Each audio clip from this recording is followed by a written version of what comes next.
some other. Hello. Hey, Frode. I was just Sorry.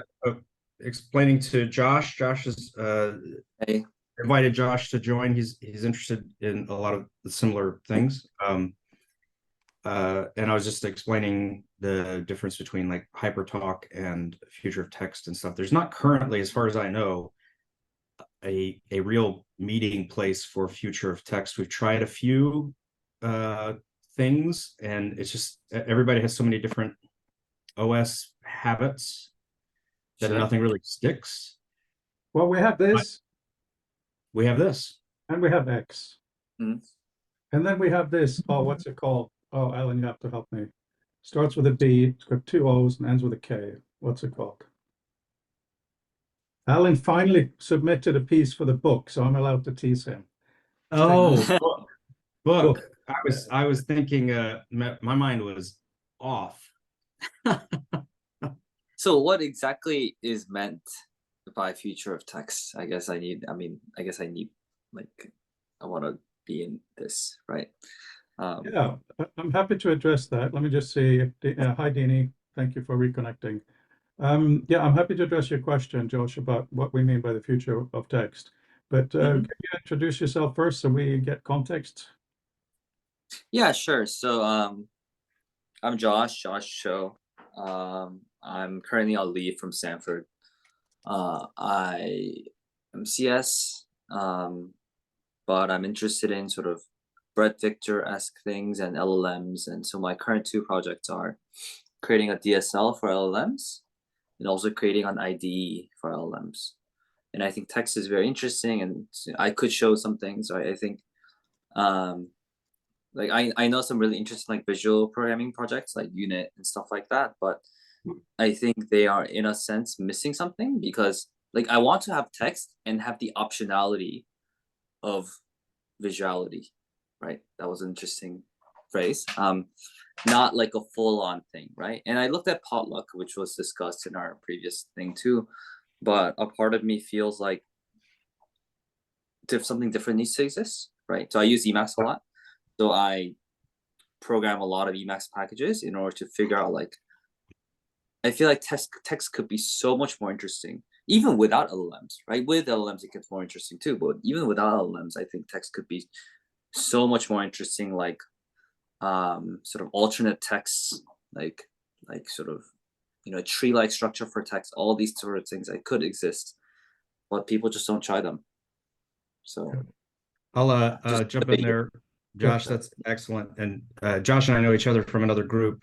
And we're gonna have to talk separately about the ASTs and things because it's interesting Right. stuff. But what you said in there really, I think, ties into the central theme of future of text, which is I think we're all here kind of because there's a feeling that something's missing.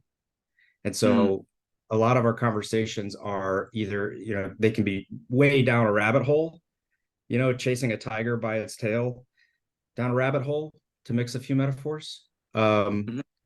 And other times it's just kind of like broad and almost synoptic or trying to find parallels of missing things in different domains. Mm. It seems to hover primarily around text, but of course, text is the core of software. So Mhm. it gives us a lot of room to chase tigers down rabbit holes. Yeah. Frode, how would you put it? Yeah, well, it's a great question. It's my favorite question. I wish you'd take out good bottle of brandy and some coffee. I'll waffle on for a minute, and it'll be great to hear what everyone else has to say. There's two kinds of bookends to it, I think. One of them is before the whole. By the way, hi Rob, very happy you're here, Hi, Fred. particularly because you look like such a dapper gentleman today. I have to point it out. I do look. You look amazing. Right. Before a lot of the current stuff, I've been hosting the symposium for over a decade now. It was basically a big scream saying we got to do better. It's pretty much what you said. And Doug Engelbart was my hero and my mentor, and he talked a lot about other ways of doing things. And then the way that I see it is text was new, digital. Oh my God, experiments, 60s and 70s, Mm. and then this annoying reality hit. And I mean reality in two specific ways here. One of them is the reality of academia and other institutions that had specific criteria for how they could possibly interact with this new medium, meaning a lot of freezing of stuff, a lot of formats to follow. And before Mark starts losing his mind, a lot of messiness crept in. It wasn't done in a very clean way at all. And then also from the commercial side, we have, word processing, email, a few other apps. It's really quite pathetic. So I've been banging my head against virtual walls for a while, and now we have this insane thing happening. I believe very, very strongly that we are the last generation who will not at least be spending an hour in some sort of XR, AR, VR, whatever it might be. I believe from basically next year, not just because of Apple, but also the Quest 3, people are Right. going to start using it. And what drives me now, and I'm very grateful for you coming to talk to us here today, is if we as a community, and by community, I mean every single person who gives a damn about their intellectual work, so that should be most of the people on the planet, if we don't get together and discuss this and come up with ideas and fight like mad, my idea is better, no PDFs, no HTML, whatever it might be, if we don't engage in the dialogue, this responsibility will be taken from us, and Apple, Meta, Microsoft, Google will just give us stuff. If we look at innovations in Microsoft Office over the last 30 years, it's not going to take many minutes to name them. So the kind of things you're talking about is crucial. And as a final bit for me, what is exciting about the whole XR world is we can redefine, and we have to redefine stuff. And the book that I am collating now, and you are very, very welcome to submit an entry. It can be 20 pages of academic writing. It could be one paragraph of thought. It really doesn't matter. The whole idea about the future of textbooks 1, 2, 3, and now 4 is in a few years, somebody maybe young like you gets a bit disillusioned and want to have ideas about what people thought about before it became the interfaces. The reason I'm so hot on that is I was studying Syracuse University advertising, Big Mac guy. I realized they're both awful. Did a bit of my own philosophy, and that's when I came across Howard Rheingold's Tools for Thought and learned about that because I wanted to know what came before the Mac and Windows. There's got to be something.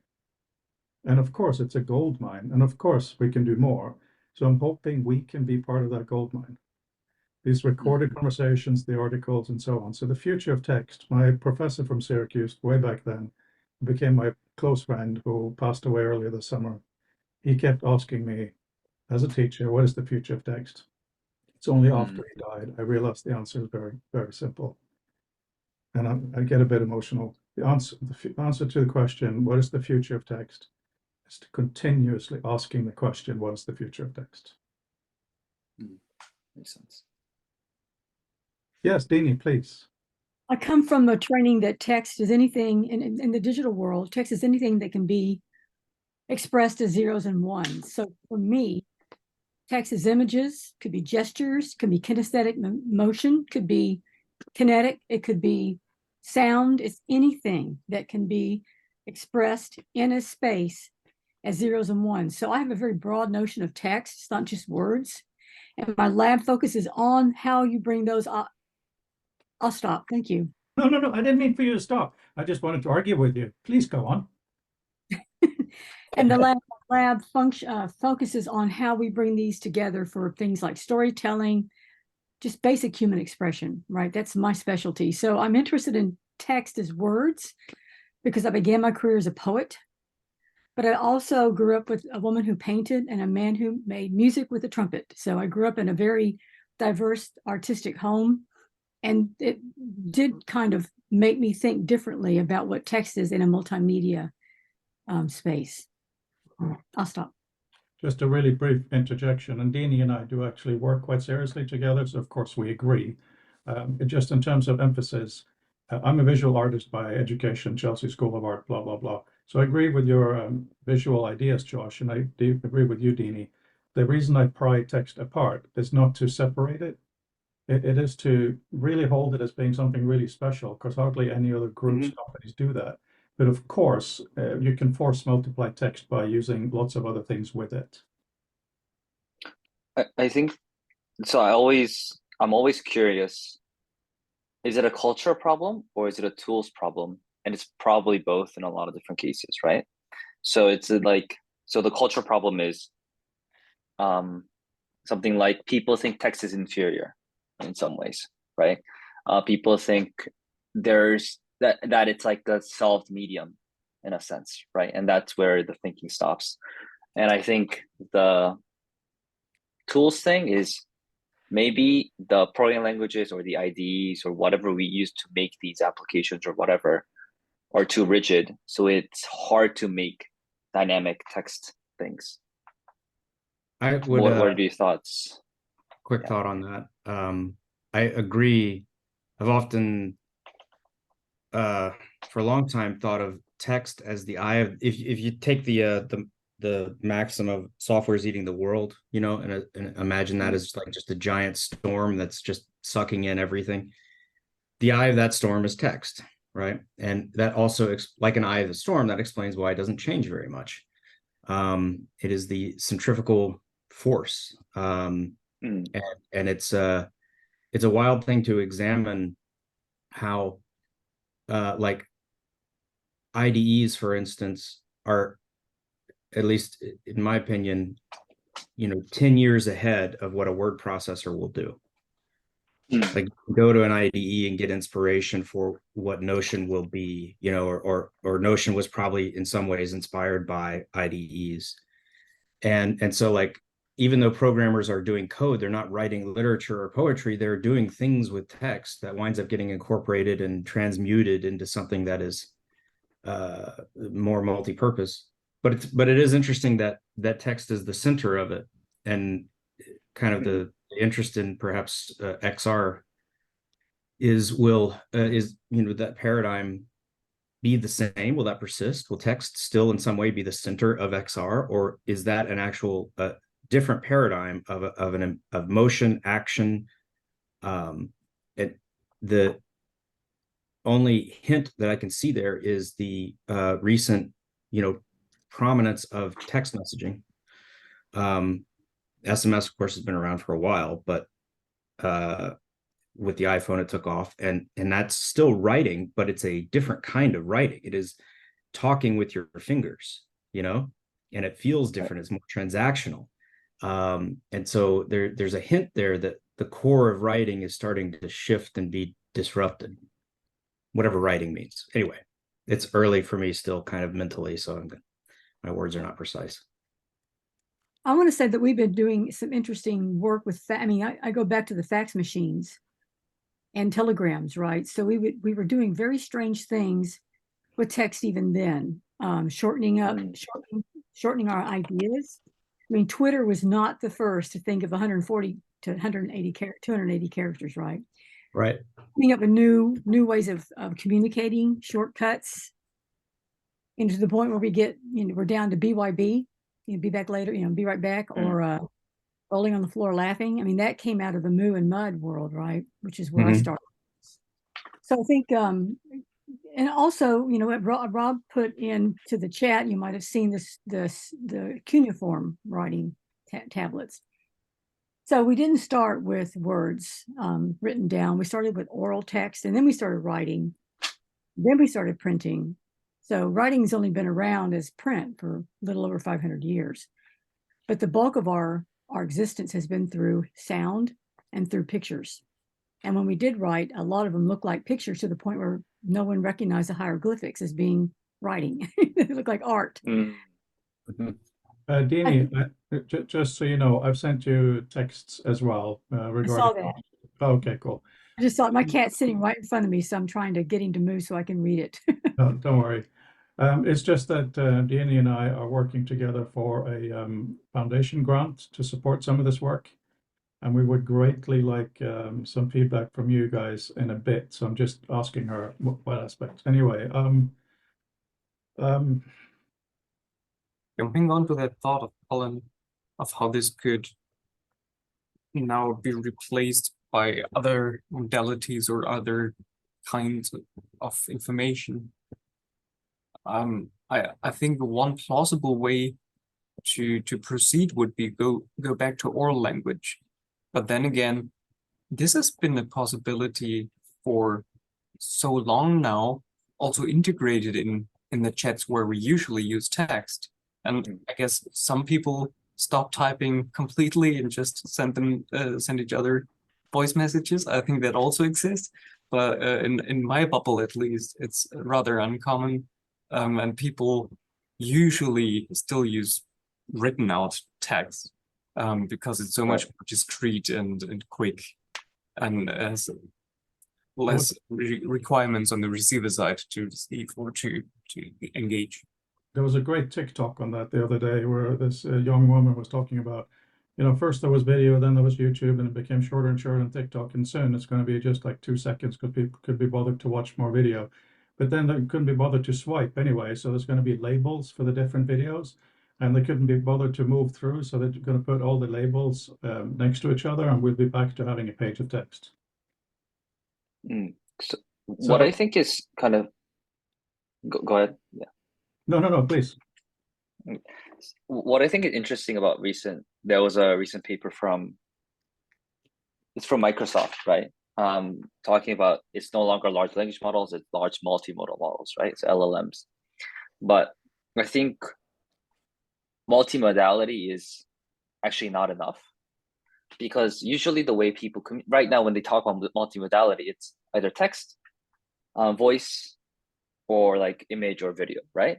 But usually when humans communicate, I haven't come up with the right word for this, but it's like multiple modes at the same time, right? So I might be texting a friend, or I might be talking to a friend on the phone, but I might send them something, right? A piece of text. Or let's say like I am pair programming, right? Then the person might point to a specific piece of text and then say things, right? So this kind of sort of like, let's say UB modality is not being explored. And I think, and sort of like in experiencing different kinds of modes, right? Will voice replace text? I've noticed with GPT, voice is really good for personal conversations, like very emotional conversations, but text, the dryness of text is still necessary for instance, like if I want to skim something or if I want to examine code, right? Voice is not going to be enough, right? You just use UB modality as the combination of ubiquitous and modality? I just made it up. I like it. I love that too. I'll share a link to the putting I'll go into it later. I'll put the link in now and talk about why it pertains first, but we still have other people to say howdy, and I know that Josh and I kind of just jumped in. I don't want to hijack the whole longer discourse that's been going on the last few weeks, so if there's other things, feel free to, I don't know. Well, yes, there are many who need to speak, but I just wanted to, on what you said there, Josh, text is one of those forms of information that I don't think it's all that useful to talk about in general, and it seems like you agree. You know, text for a love letter and text for programming and text for all these things are very, very different. So one of the things we try here when we go down rabbit holes is stop each other and say, text for what? One of the key things we talk about is text within academia, primarily because I'm trying to finish a darn PhD at the moment. The key thing with Mark Anderson here, who was a student with me and managed to do the miracle of graduating, was the discussion of how academics, it seems to be knowledge is all over the place, interconnected, hypertextual type thing. And then an academic document has to be spelled out and reasoned. You know, you have to make it rational. You have to linearize it. But of course, then when someone reads, they should be able to take this linearized frozen text and make it vibrant and nonlinear again. So that is one of the key discussions we're having, how to deal with those two worlds. Yes, Dini. One of the exercises we do in our class is we teach a course that talks about, you know, this multimodality from orality to the present, right?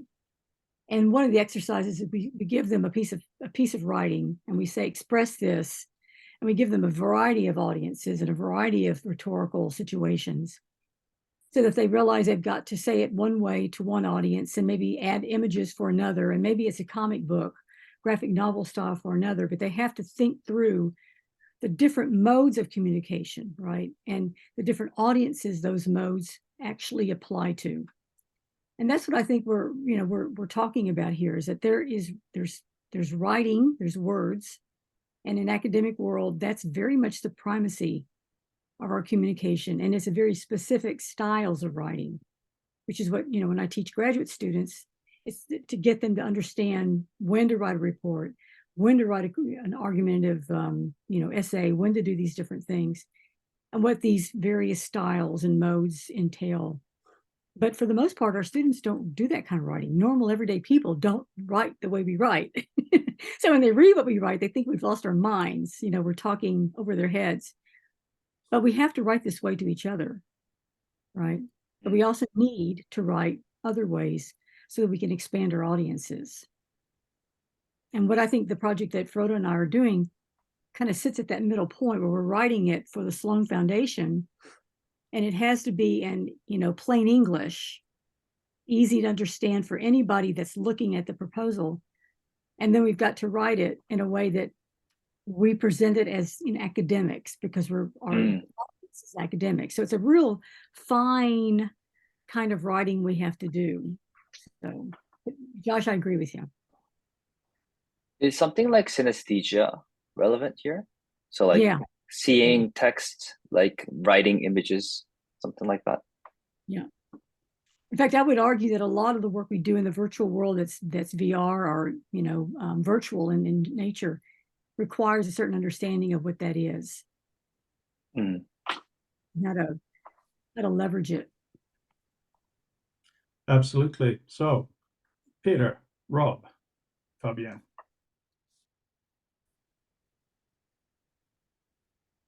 Who do I pick on first? Yes. Okay, Rob says yes, that's useful.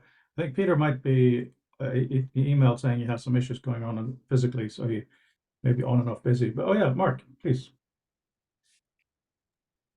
It's funny, this loops into a number of things recently that all intersect. I'll try and cram them all together, because they're all about this sort of crosscut between our sort of spoken and our more formal use of language. And I think our technical tools deal much better at the written end, though even there they struggle to understand the implicit semantics. So they're still lost in the simplistic world of statistical distance between word co-occurrence, which doesn't necessarily reflect anything as subtle as the way the humans construct the words they write. I'm also deep into the self-imposed chalice of working as the formats chair for the hypertext next year, and it's fascinating, just the massive divide between the arts and sciences and the whole approach.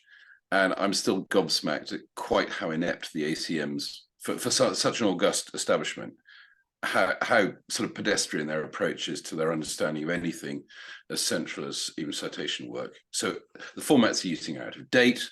The examples they use don't compile, and you're thinking, goodness gracious, this is a prime computing professional body, and it can't even produce usable, workable documents. I mean, I'm just gobsmacked, and I'm sure it's the classic thing of, well, I don't have this problem, so I don't have a problem. And I only reference this because I'm involved to try and make it better. I don't see why it shouldn't be better, and it should be easy for anyone who's never done it before. Now, that's my sort of quality level. If somebody who hasn't done this before can't even understand it, well, we're doing it wrong. Because with all our cleverness, if we can't explain to somebody else, well, why are we even bothering? But it was interesting to this sort of this sense about how we sort of cross connect the very casual writing or the casualness of our speech with our formal writing. You kindly sent around some early drafts of the Sloan thing, and I find myself wondering slightly because, and this isn't said as a critique, but I find it seemed quite conversational, and I was struggling to follow the thread of the argument, which is a subtle shift that had I been sat in the room and someone spoken what I was reading to me, I probably would have followed it. We cope with run-on sentences and incomplete sentences, I think, much more easily in a spoken frame of reference than we do when read cold without any other inputs. You know, it's just one of these things we have to deal with. But it's just another instance of this sort of edge. And one last thing, because it came out, actually, it was in Hypertalk on Discord, someone was pointing to future of text, and sort of said, no, actually, the master reference is you know, future text labs. And I politely point out, well, no, it isn't. The overarching thing is future of text, but it loops back to almost where we started. Well, what is the future of text? And one thing that perhaps over the time we've been doing this has got slightly out of kilter for those who are sort of new to future of text, is to perhaps redefine that umbrella, just so it's clear to someone coming to it new. You know, if someone said, oh, just go and look at the future of text, because I know that in a sense, most of our working conversation probably has more been towards the future text stuff, future lab stuff, sorry, and VR or XR and things, which is sort of fine. The larger parts still exist, but it occurred to me in trying to explain it to somebody that it's perhaps not as clear as we could make it. No, I'll stop there. Yeah, on that point, I'm just Googling a bit right now as maybe you can see my face is not where it should be. I mean, the Future Text Lab is a lab, and it kind of says so on the page, but as you say, I completely agree with you. It does connect and loop back to the Future of Text website. And when you do a Google search for the Future of Text, the correct page does come up on top, so that's kind of helpful. But in terms of what is the Future of Text community, Josh, that is several things. This is one.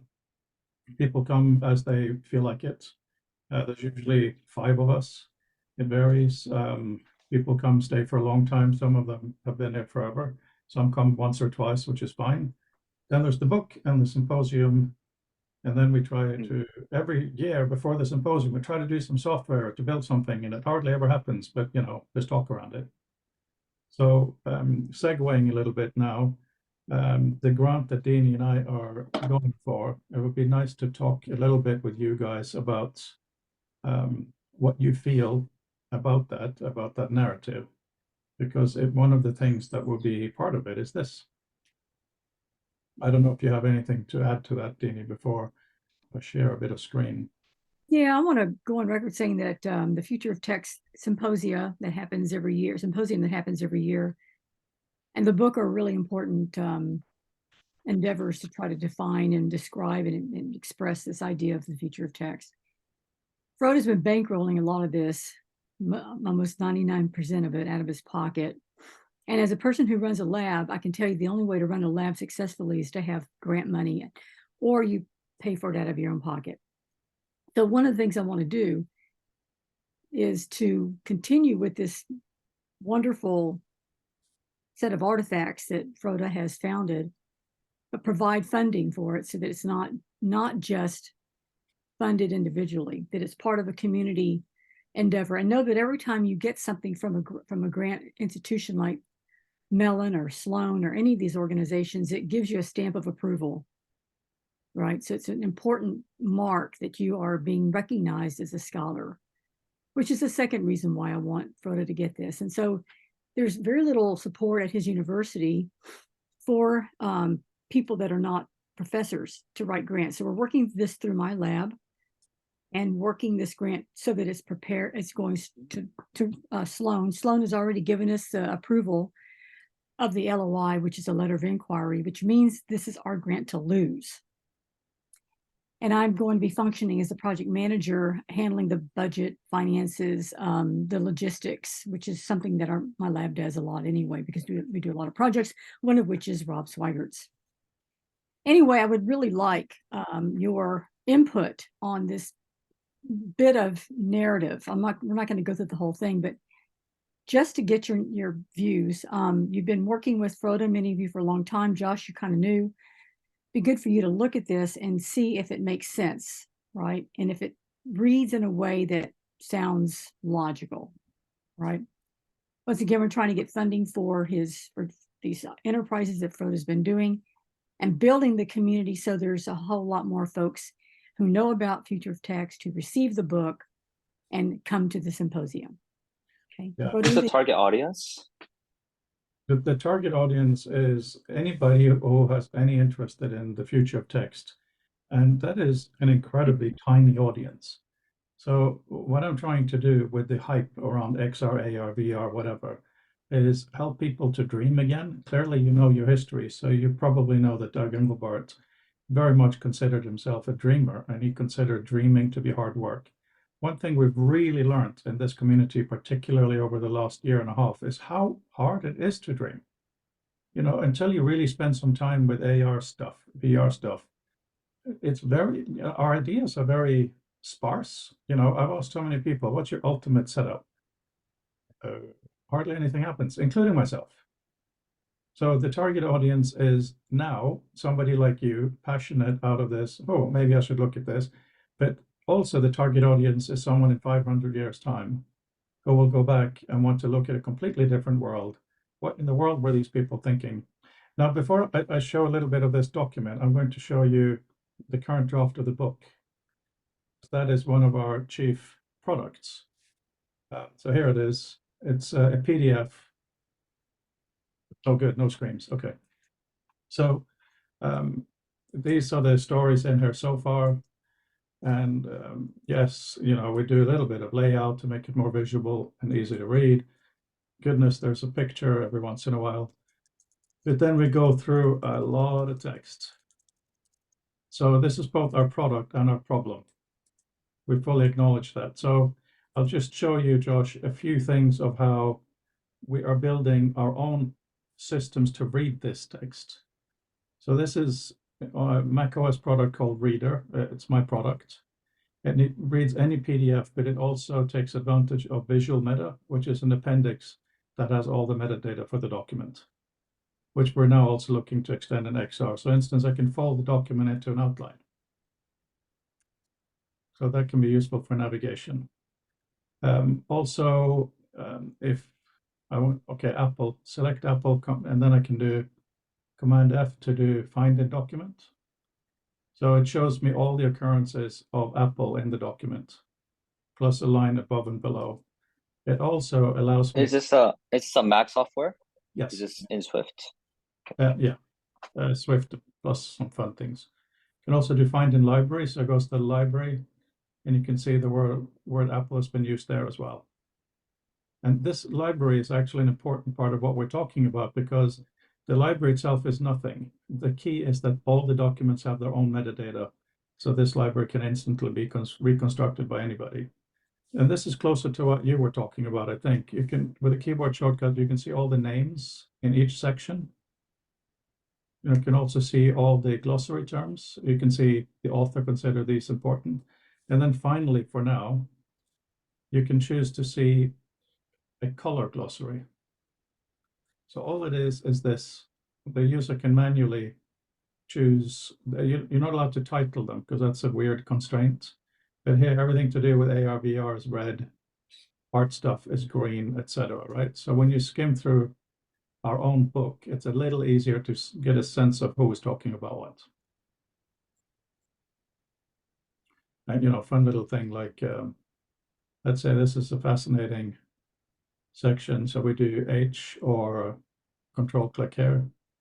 And then when we now fold the document, you can see the highlighted text shows up in the outline. So these are very, very simple. Very neat. Thank you. They're not super sophisticated, but they are hopefully helping to deal with the document. Mark.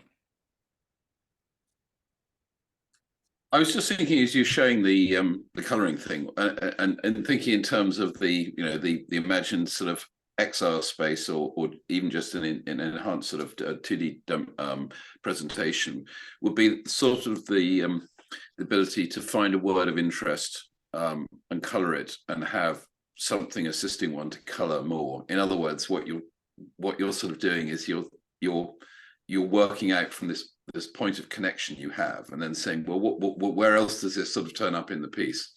And that offers scope for lots of interesting things to do in terms of, well, what is similar. But I'm thinking it also brought to mind that thing when I think it was Uli, showed us, he came and gave a demo, and he did this lovely thing. He said, right, this thing on screen now, I'm just going to put a sort of circle around it and say, right, that's a thing now. And anywhere that thing turns up, that's now a known object. And my mind was sort of thinking to the same thing as a way of, as a nice light form of exploration of text. Yeah, The content of text, should I say?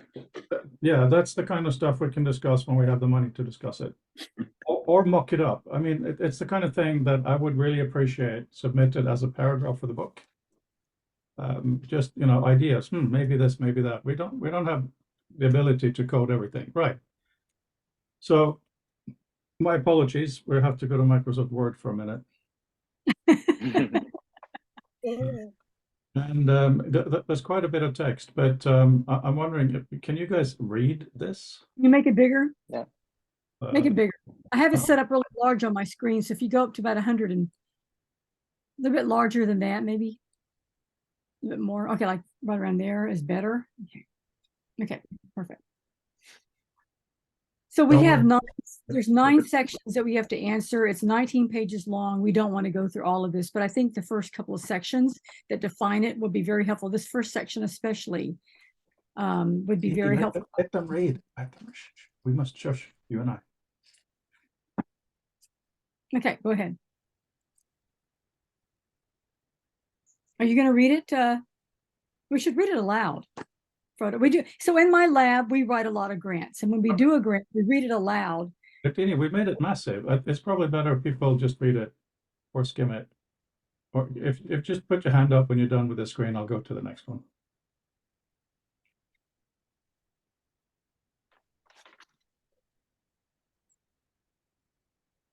Okay. See one hand. Is that a hand because you're done, or a question or something, Josh? Well, I don't know when is the best time to. No. Comments anytime. So is it? First of all, this is very interesting, right? And I noticed some AI things as well. And this was actually something that I was thinking about, where I was like, reading PDF is so annoying without AI and all these different things, and so it's definitely within my interest in something that I want to talk more about. Are you more interested in? I can't speak for people who receive grants, but I can speak for people. For instance, I do a lot of cold contacting with friends who might be interested in something like this, right? You know, AI startup founders, my friends, right? They have a great need. They have a great appreciation for old but forgotten ideas, right? But they also really appreciate new things, right? Like AI. And I think they could definitely enjoy something like this if put in the right perspective, right? Yeah. Can I speak to that? Once again, thank you. That's wonderful to know. So this particular audience is the Sloan Foundation, who's already approved the first kind of round that Froda has sent them. But this could be reworked many different ways for a lot of other audiences. And so when I write a grant, I usually don't write it for one person, one group.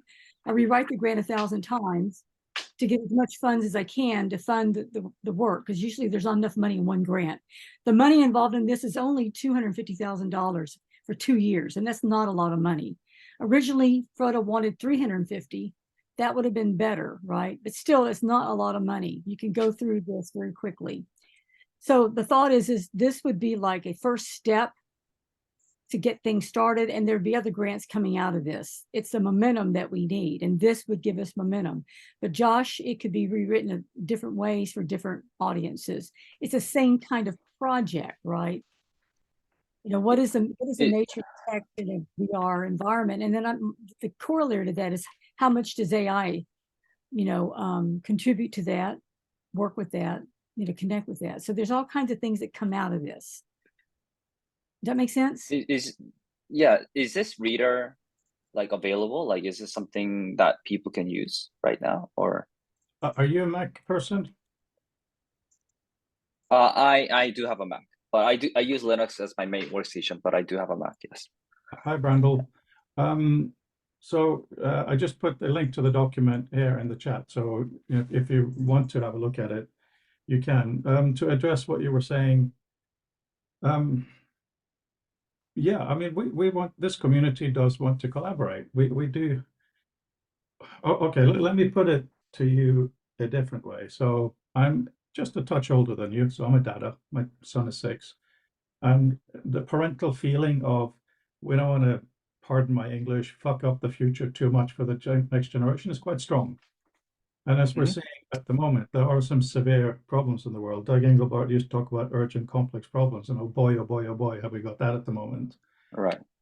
So the urgency and need to invest in how we think and communicate, I think, is absolutely crazy. Now, before I handed in my final thesis, I refused to touch VR or AI. And then this guy, Mhm. Randall, just wandered into the group. Perfect timing. He was very patient for a while, and then I handed him my thesis, and he says, "Okay, let's switch your entire thinking to VR." That's maybe pushing it a little bit, but they're quite close. So now that you're also talking about AI, us older people, anybody older than 20, it's quite a bit of new thinking to consider this. But I do think older people have a real different perspective, like you talked about old ideas. Mhm. And also, the thing that we have in this community that is really, really powerful is that we're kind of nobody, which is kind of a good news story. We are as individuals. A lot of people here have done fantastic things, so please nobody be insulted by that. But it's not like the future text lab is like Microsoft or anything, right? So it gives us a lot of freedom. There's no bureaucracy. We discuss and we try to do what we can. But one thing I did learn from Don Norman, visiting him way back in the 90s, one of our meetings when I wanted to do things with him, and he said, Apple's too big to innovate, which sounds like a laugh when you consider the Apple Watch and the Vision Pro and all of that stuff. But on the level we're talking about now, all the companies are. So for your contacts with different AI startups and so on, yeah, of course, that would be pretty crucial to put together. So I'm curious how much you're focused on marketing, right? In like the shallowest terms, or in research, because that leads to very different presentation, right? Like I'm happy with either, right? So how to make this viral is one thing, but how to make this interesting is another, right? And of course there's overlap, but I'm curious as to your perspective. Yeah, by the way, see Fabian is fighting here. Randall, you can't fight him because we're being recorded. Sorry, having fun. That's a very, very important point. Personally, my background was I studied art and advertising. I've never studied technology, apart from the PhD. Sorry, Mark. But the way that I really like to make a product is I do the ad first, then the user guide, and then the spec in that order. I'm not saying it always goes that cleanly, but the whole point now is, and this is a question for all of us, is twofold question. Number one, do you all here believe that we need to radically improve the way we work through technological tools and environments, particularly with text, but also others? Or are we okay? Should we improve it? Yeah, everybody here Of thinks we need course, to yeah. improve. Yeah, okay. So once we've made that, then we have to talk about the Archimedes lever, right? And but you're in California. With all due respect, I love California. I love sitting in the beautiful weather in California, having discussions about how to save the world. But in all of the ones I've had all over the years, it boils down to what you said in the beginning. Is it a human or tool system? For crying out loud, it's both. Let's deal with it together. And also, very often the solution comes down to if everybody was just more like us, everything would be fine, right? And nothing happens. Nothing happens in those discussions. They're very kumbaya, they're very left field. I'm one of them. So in a more direct answer, Josh, experimenting research is important, but marketing is also important, but not marketing necessarily to sell one particular solution. I think right now we need to sell the problem. We need to sell the problem that for the rest of humanity's history, we're going to be spending time in XR devices. Who is going to set the foundations of that?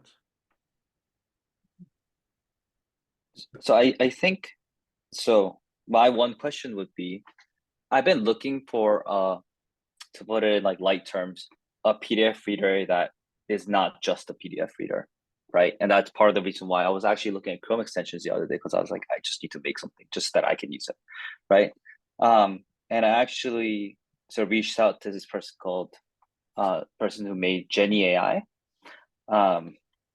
and it helps you write text for research, right? And they do a pretty like fabulous job of marketing, right? The Twitter account just like he has like 20 Twitter accounts and he just like posts everywhere and it's very viral. And I actually messaged him being like, hey, like, do you have the reverse? Right? Instead of writing a research paper, I want a PDF reader. And I just couldn't find anything. So I guess my like sort of question would be like, why haven't I seen the particular thing I saw today that you showed on Twitter, right?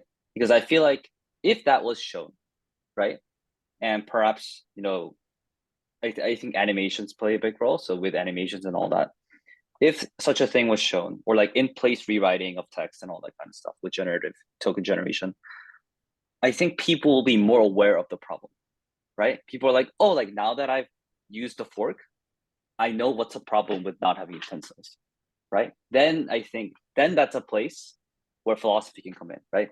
Then you can talk about the old, but it's like, I think the philosophy first, then the solution is at the very least not convincing to a very like, you know, fast, you know, sort of fast attention driven sort of economy at the moment, right? Yeah. Okay. I'm going to show you something actually in answer to that, not tell you something. So, okay. Did you see what I did? Just going to get rid of this for a second. So, yeah, here's a tool called Liquid. It works Mhm. almost anywhere, right? And it works with a keyboard shortcut. It takes whatever text you had selected and gives you all these options. So right. to look at something up in references in Wikipedia, you do R Yeah. and then W. So it's less than half a second, and it's very easy to learn. We now also have Ask AI, which is ChatGPT. But the point is, you can do it. Can you do this in note-taking apps? So if you go to like Apple Notes, can you do this? Yeah. So for instance, now it's doing a summary. Now my internet connection here in Wimbledon is not very good. I'll show you. What did you want? Notes? Apple Notes, right? Notes. This is funny because my friend is doing a startup that's. I'm going to stop sharing because I may have a friend's sensitive information on here. Yeah, no worries. Okay, no, nothing. The point of the story will be revealed in a second. So yeah, Sure. boom. It works there too. So the initial use case was mostly to do instant searches, look up images. So Air did an AI thing. But you can also, you know, what's PDF? Wikipedia, there it is. Is this open source? No, it's not, but I'll happily give you the code because all it is a URL generating thing. Because all it does is it sends to Safari a query based on that text. That's it, super simple. But the reason how many people use this? Not that many, and I had to give up on it because it's like a fork, like you said. Until someone's seen it, they won't get it. So that's why I did Author, the word processor. And when I did Author for a long time, I had a view. You could toggle between reading and authoring view. And then it turned out, shock and behold, most of people in the world don't want to download my particular software for both, obviously. It was a research project. That's why I had to develop the Reader PDF viewer. And then Mark introduces me to the complexities of PDF, which is awful. But PDF is the current reality. And that's a very important thing in the group. We both go into crazy shit and reality stuff, you know, but it really varies. Hey, Frode. So Hey, Alan. go ahead. I just want to play maybe like project manager on this call a little bit.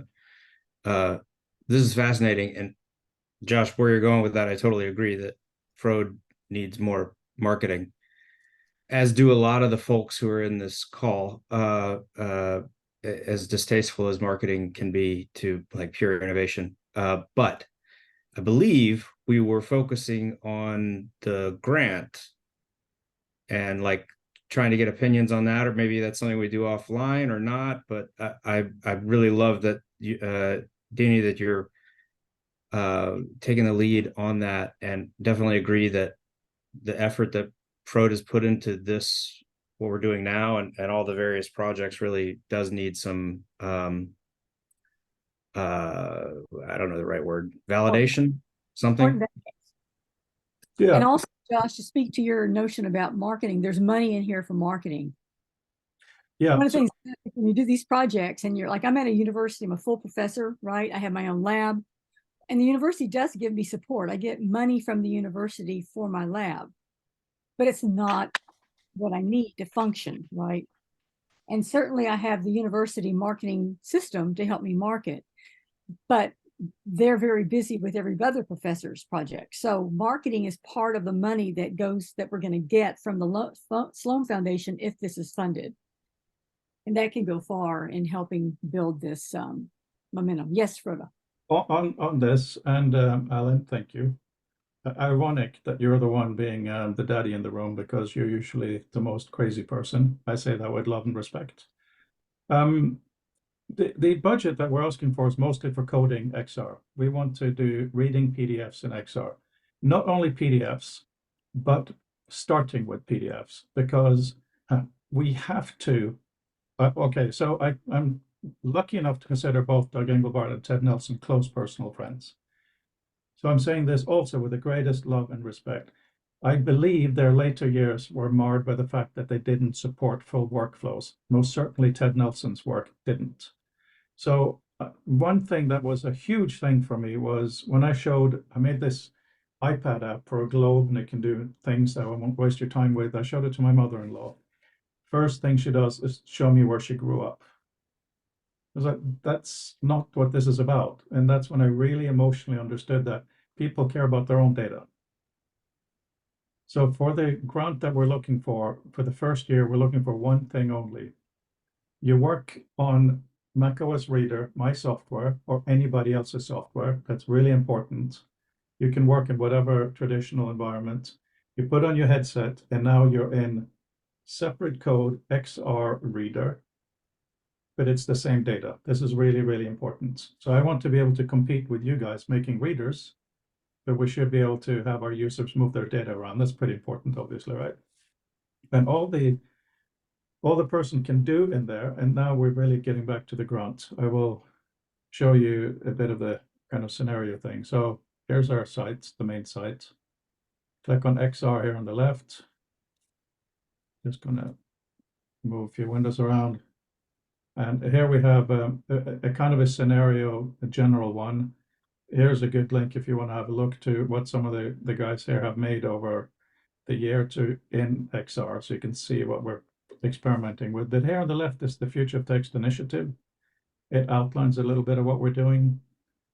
So here, for instance, Leon, who's not here today, could make it. He's done this. It's an absolutely non-functional mess, which is fantastic. It's just to give people the idea that this thing we did here last week, it can move and show relationships. Then we have this brief thing of just a really important point to try to make to people that it isn't just being in a headset, it is connected with your world. No idea why it's not playing. Anyway, so you see we just show the kind of AR idea of things floating out, right? And here is something that Peter's not here right now. Anyway, he talks very much about libraries. This is an idea of having a physical bookshelf. This comes completely out of discussions in this community of where your headset has good enough pass-through to read all the books, all the spines on your bookshelf. So if you speak the name of a book, it'll do a 3D version of the book being pulled out so you can find it. You know, relatively trivial, but it's visual and it connects with the world. But here we go. Here's the user story. So the first thing to highlight is it is to demonstrate that working in XR with documents can be useful. The target user is a university student, undergrad or postgrad, performing literature review for a paper they're writing. You know, as simple as it can get.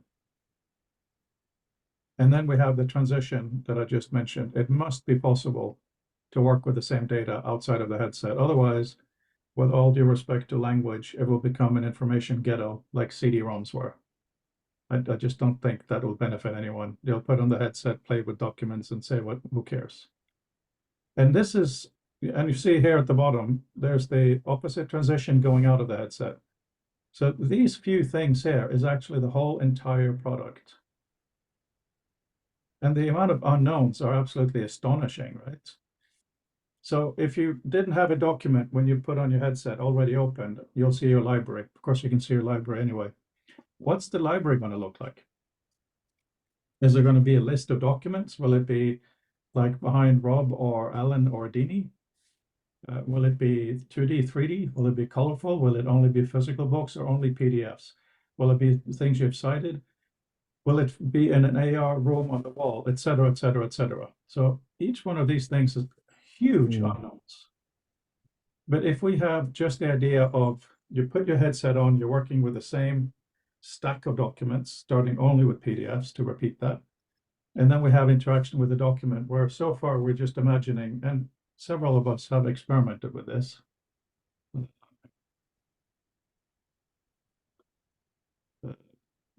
Just making, oh yeah, Peter is here, sorry. Yeah, one of them is, you know, one single document. So Adam Byrne, who's part of our community, but very seldom on these calls, time conflict. He's experimented even with a view with a PDF where you lock it to your goggles, not the room. So if you lie back, it moves with you. You know, who would have thought of that? Genius, right? Many ways of just looking at a document and how you move it to go further away. Of course, Meta's beginning to do that. Should you be able to pull it in a special way so that you have all the documents? The massive document Dini and I are working on right now, there are many different sections. So one of the ways we would like to see that is each rectangle is a section, maybe of different lengths, so we can more easily compare while we read, because they all refer to each other, right? And then you have multiple document interactions. One thing we have tested is showing links in a AR, VR environment. And if we show them as a physical virtual line going into the space, it's actually really annoying. It feels like there's something there you can bump your head into. That was a shock. Doesn't feel ethereal. We've also been experimenting with graphs, even taking from author into XR, and that turns out to be really, really interesting, but it can easily get too big. So then the question is, how can you easily hide stuff or fold things away? You know, a huge research question right there. And then there's the question of external documents. If you come across a citation, how will that be brought into you? And the final thing to show you, and to remind everyone else, sorry, the bar is on top of this. In order for things to be able to be done, you have to have the data to do it. And that, of course, refers to metadata. So our approach here is, just like on one of the first pages of the book, it says what the book is. Imagine an appendix at the back of a PDF saying what the book is, what the document is. That is our approach to metadata. So it'll be there for as long as the document is there. It is obviously more complicated than that, because it can expand and it can have a huge amount of stuff. Here's an example of a real visual meta. And point being that in order to do these interactions, the document has to know what things are. So that's where we have a threefold plan. Number one is the dialogue, which is symposium, future text, lab, and book. Number two is software, so we can experiment to experience. And finally, number three is to work on the metadata, so this is possible. Over. Can we go through just that first part? And Froda, I'm going to beg that I read this this first little part to get us started, because I think if they hear it, it might make more sense. Sure. You have all gotten the link if you prefer to see it on your own screen. And yeah. I'll share my screen. No, but, oh, am I not sharing now? Okay. Got it. Here it is. And so once again, the audience is the Sloan Foundation. Because it is a larger grant, it will probably go through a committee of people who have to approve it. And these people are not us. So it's written in very plain language. This project seeks to harness the potential of virtual reality and augmented reality. I see already here. Commonly referred to extended reality, to expand academic communication by developing open source software that incorporates the already proven textual writing systems, reader and author, to make it possible for users to read, manipulate, navigate, and create in three-dimensional space. It also seeks to draw together scientists, artists, humanities scholars to guide the project's development and situate it in ongoing conversations about its efficacy and grounding in the development of these technologies, unleashing the potential of total immersion, three-dimensionality, and interactivity to augment academic communication has the potential to extend how we view information and ultimately how we think. Comments about that?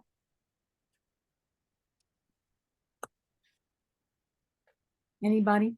Questions? Yes. How we view and edit or engage with or change or anything like more interactive than just look at it. I would suggest. I can't, Michael, you broke up a little bit. Can you repeat that? Referring to the last part of the last sentence, how we view into information, I would add something more interactive, like also edit it or You experience? Dini, know more about the changing of the text. Dini, I have the most recent edit. Let me share, please, for that section, so we don't edit separately, okay? Hang on a second. Okay, here we are. You're looking at this bit, right?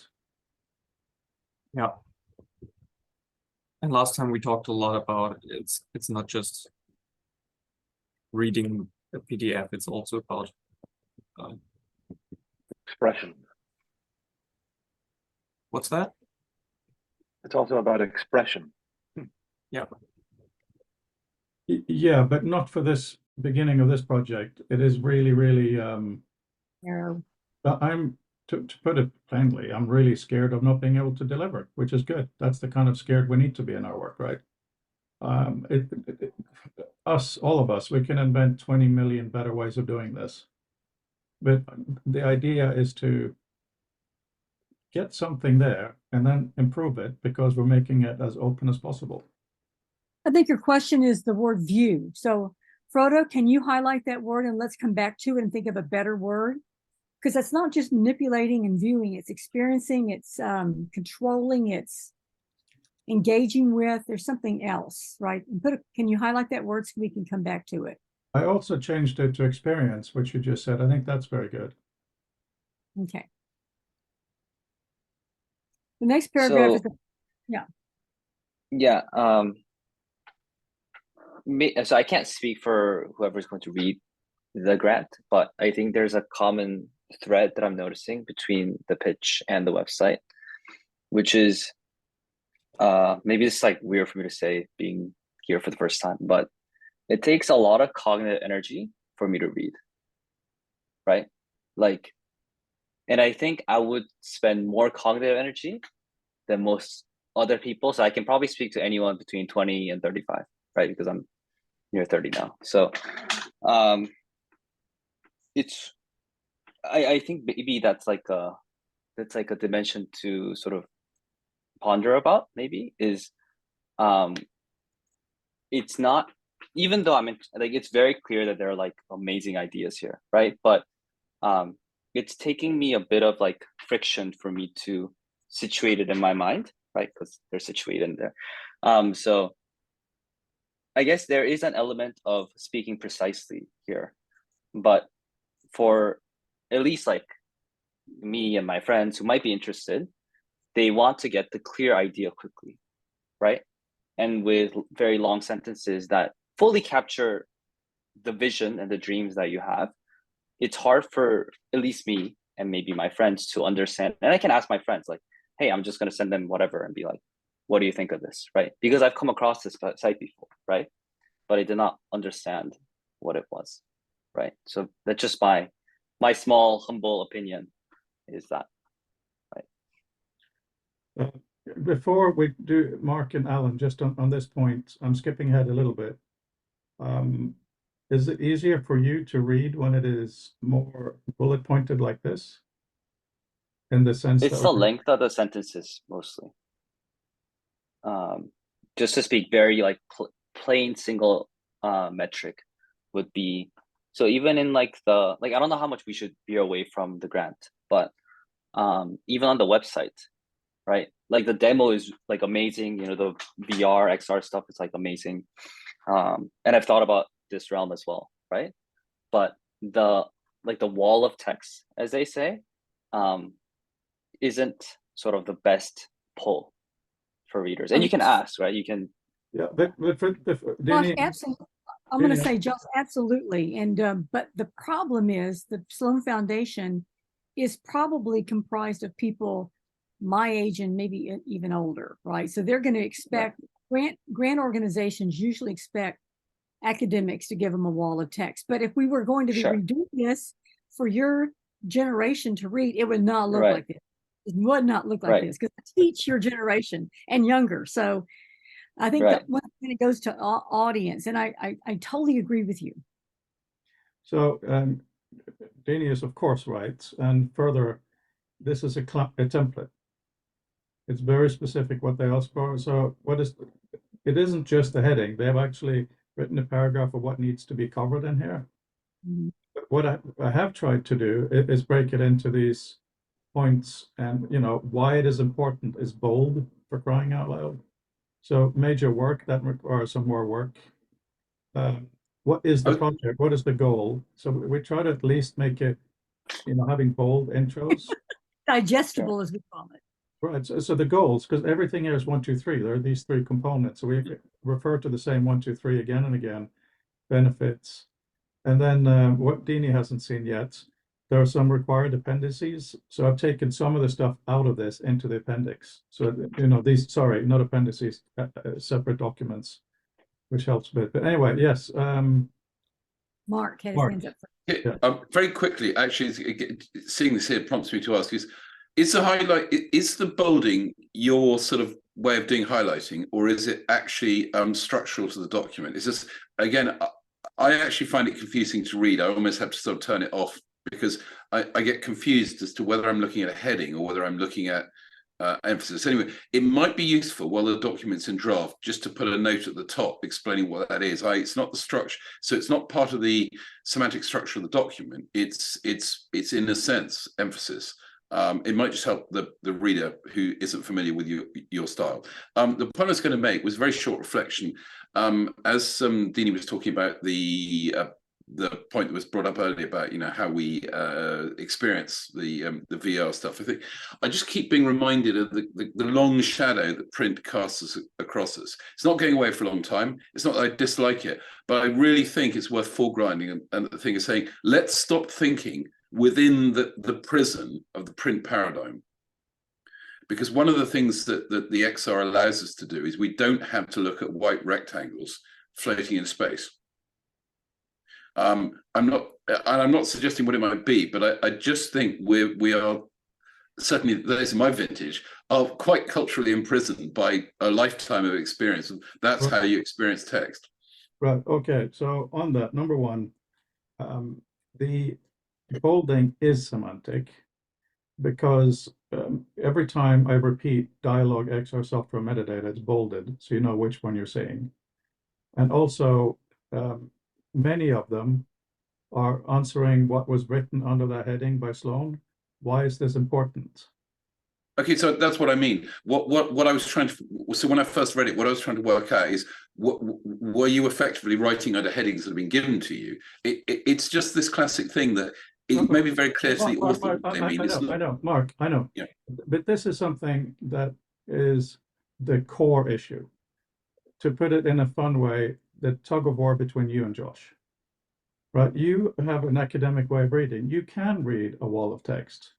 No, it's nothing to do with the wall of text, right? Complete different subject to wall of text. I'm just saying that I was trying to understand, and I didn't have any scaffolding to tell me what the effectively ad hoc bolding was at odd points in the text. No, I understand at the beginning of a paragraph. Mark, It's as simple as that. Mark, you use a lot of loaded terms for this based on your perspective. You're calling it ad hoc, right? That is Yes, because it's broad. not, because it is not self-evident. It's not, I'm not being judgmental. I'm trying to explain. I'm trying to articulate how a reader, some readers, not all, can find this confusing in terms of trying to understand. In other words, communication doesn't come across. So it just is helpful, perhaps, to say at the start, well, at least while this is in draft, as to what that is. Some of the thing, for instance, having something bold at the beginning of a paragraph broadly indicates it's a heading or it was a heading of a sort, because or a pre-summary, and that's fine. I'm really not making this is not critique. I'm just trying to explain that sometimes what we individually produce is not necessarily as clear to the reader as we imagine it. It's as simple as that. Yes, and that also speaks to the fact that you believe that certain types of writing are clear to the reader. No, I reject that thoroughly. I'm sorry, don't take this as critique of your writing. I'm just trying to make a very broad general point that if it would be helpful to just explain some of the intent. Sorry for interrupting you, but I have heard the general point both today and earlier quite a few times. What I'm trying to do with the document is make it a little bit more skimmable. So in the section above, there is the question, the benefits. What are the benefits, right? So what we cannot do is make them all into headings, because first of all, that doesn't fit their template. And secondly, we have a page limit. So we talk often in this community about making text more visual. Bold is one of those ways to do that. I don't think it's ad hoc. I think that skimming through this document, it's pretty clear that the boldings, as you can, again, dialogue X ourselves from metadata. Dialogue X ourselves from metadata. It can easily be found. Anyway, your point is fair enough. What was your other point? I'm sorry. Just to make that, well, to loop back, sorry, it was this thing about, I think actually sort of pressing down harder on the fact that we're escaping print. Okay. I've tried, well, it's not III, Danny and me have looked at that. We have discussed why things are important, how things will be shaped, where we can go further. And one of the key things is with dear old reader software, which I spent way too much money on doing an update now, is in a way doing that shows that we can do things beyond the normal rectangle. It's in a sense our portfolio piece of who the hell are you? Well, we did deliver this software, it works, here, try it. Yeah, I suppose what I was thinking, what the thought that's flying through my mind is, because as Dini both commented, the people reading this are of an older generation and will be more comfortably situated in a print contextualized world. Yeah, and Mark, so what I think one of the things that we're finding out of this is, aside from the mechanics of how it's done, is just the thing of saying, is really bringing it home, especially to people who aren't living it, as to the degree you've done in using some of these new tools, that the text and stuff can exist outside a totally paper print context. Can I speak to that for a second, Frodo? Yeah. Alan asked me a really important question, as what are you trying to get out of our discussion about this? And I wrote him back in the chat that I wanted to make sure that someone who's going to give us $250,000 believes that there are clear products that are of value to the community they serve, right? They serve. And that this team of people are the right kind of people who can do this job.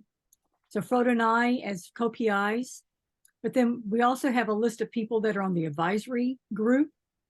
Then there are people that are part of the larger kind of supporters, so, and then is my lab, a good lab, is Future of Text a good lab group? I mean, this is the kind of stuff they're going to look at. They're not going to nitpick us on how we spend the money. When I write the budget narrative, I've got to be clear of how we're going to spend the money, but I don't have to be nitpicky like $10 here, $15 there. They just need to see that the money's going to the things that we say we're going to spend it on. Can I? One more thing I'll say is my university's in Sure. R1. here in the States, which means we are a research institution. We have all that structure in place with the, grant office and lots of people that bucks vice presidents that oversee this stuff. So there's very big stop gaps on how to make sure the money's spent properly. So they're not going to worry that we're taking their money and spending it on cars. It's just that, is there a structure to make sure there is a reporting system? And we do have that.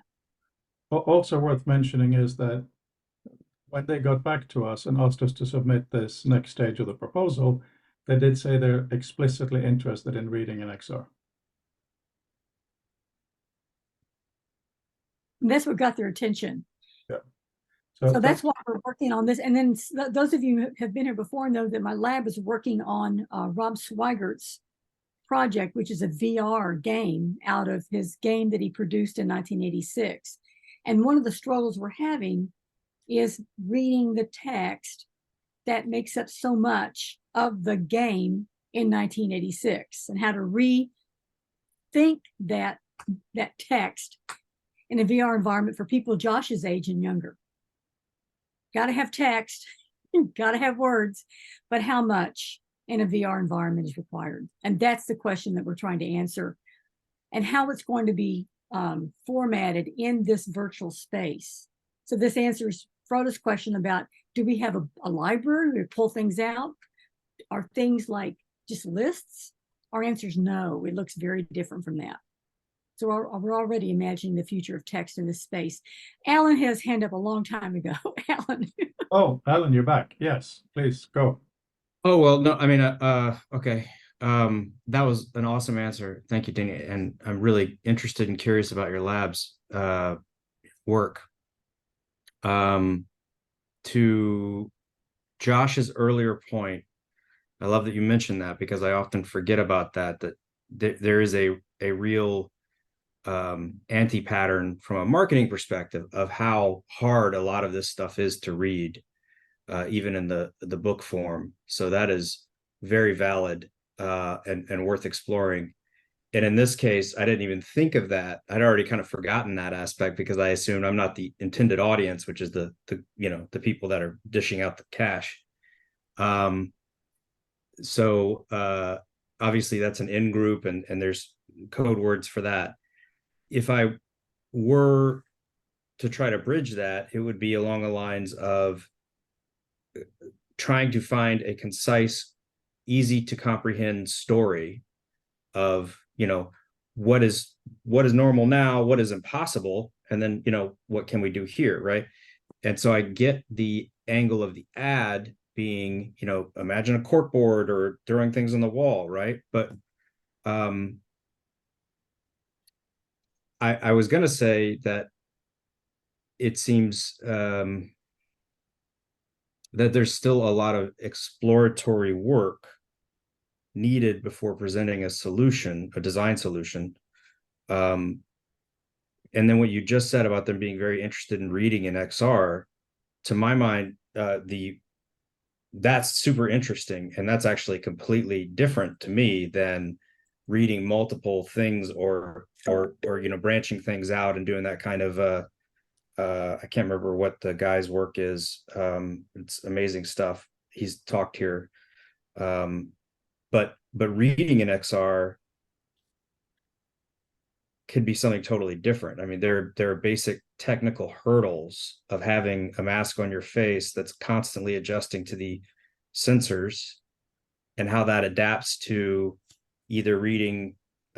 Let's just stick with reading something that digital space.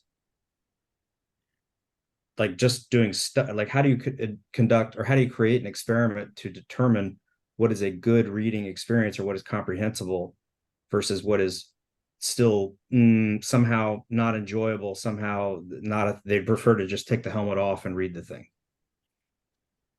Yeah, absolutely. So many things on that.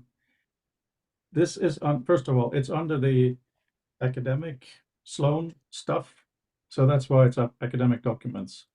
And, I think PDFs have their space. I think that we at some point need to go far beyond, just to make clear that Josh has heard that, because everyone's heard it a million times. But remember, this has to be delivered, and as Danny just wrote, Sloan needs to know what the thing will be at the end. So that's why all I've written so far, and you know, your feedback would be oh so welcome. It's incredibly insane. Put the headset on. You got your documents. Read them as an individual, single page, double page, maybe all spread, maybe a wall. Do some things, and then library to see how they connect. Take your headset off. The only thing that you can do in the headset, I think, maybe will be annotations. You can do a highlight because that's really, really important for searching later, at least in the architectures we have now. You know, that's what I think we need to deliver. Do we have Edgar? Sorry, my son is being very annoying today. Edgar, we're actually in a meeting. Come and say hi. It's like my cat. The worst and best of times. Right. So yeah, what I'm trying to say is just to do a little bit of evangelism of visual meta again. Remember also for Josh, when you take a document into XR and you have proper visual meta, it'll know all the images in the document and all that stuff. So you can choose to put them on the wall.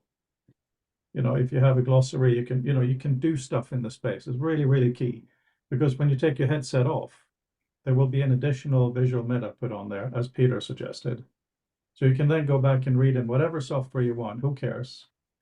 And when you go back into an XR environment again, it will be able to recreate that. And that's the key to why PDF is a good starting point, because it's frozen. There won't be any edits in the meantime. This is a published work by an academic, either through a publishing agency or just a friend sharing a PDF with a friend. So we can work with that. Do we want to be able to do things with can you being a bit much? Can you cuddle him or something? Sorry. We could even have the full text of the PDF in visual meta, so you can read it floating in space if you want. I don't mind. But it's got to be the whole work. Yeah, thank you.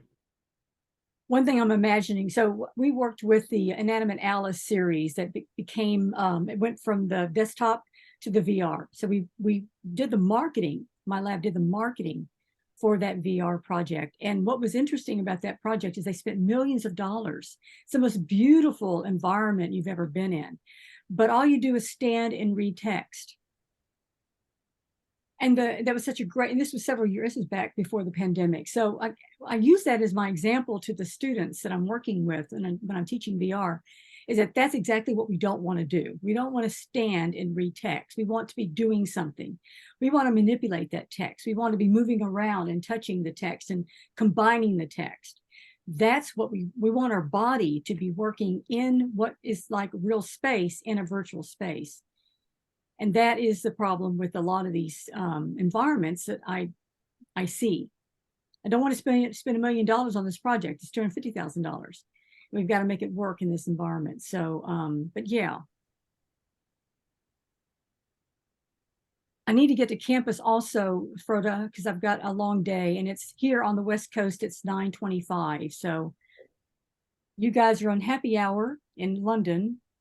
I'm heading into my day with my second cup of coffee in my hand. So, yeah, thanks, Danny. We will continue this. And if you have comments on that grant, please give it to us. It's going very quickly, and Frode, I think at the rate we're going, we might be able to get this in probably in early November, which would be ideal. I'm also writing a PH grant at the same time, so I'm kind of butting heads with both grants right now. Okay. Yeah. See you later. Thanks. Bye, everybody. Thank you. Thanks, Alan. I'm also heading out because it's. Where are you? It's near 1:30. I'm in Korea, because I'm taking time off. So, but I'll head out. Outside of Seoul, yes. Good job. So. We were there for joining, but only the airport. So, you see, my family's part Japanese, so we went through. Nice. I'm extremely grateful for you joining us from that side of the world. Yeah. And definitely, like, I'm open to messages and stuff like that. So on Twitter. So definitely, yeah. Anyways, thank you so much. Yeah. Okay. Thanks for today. Thanks for your input. Bye. Yeah, Fabienne. Did you want?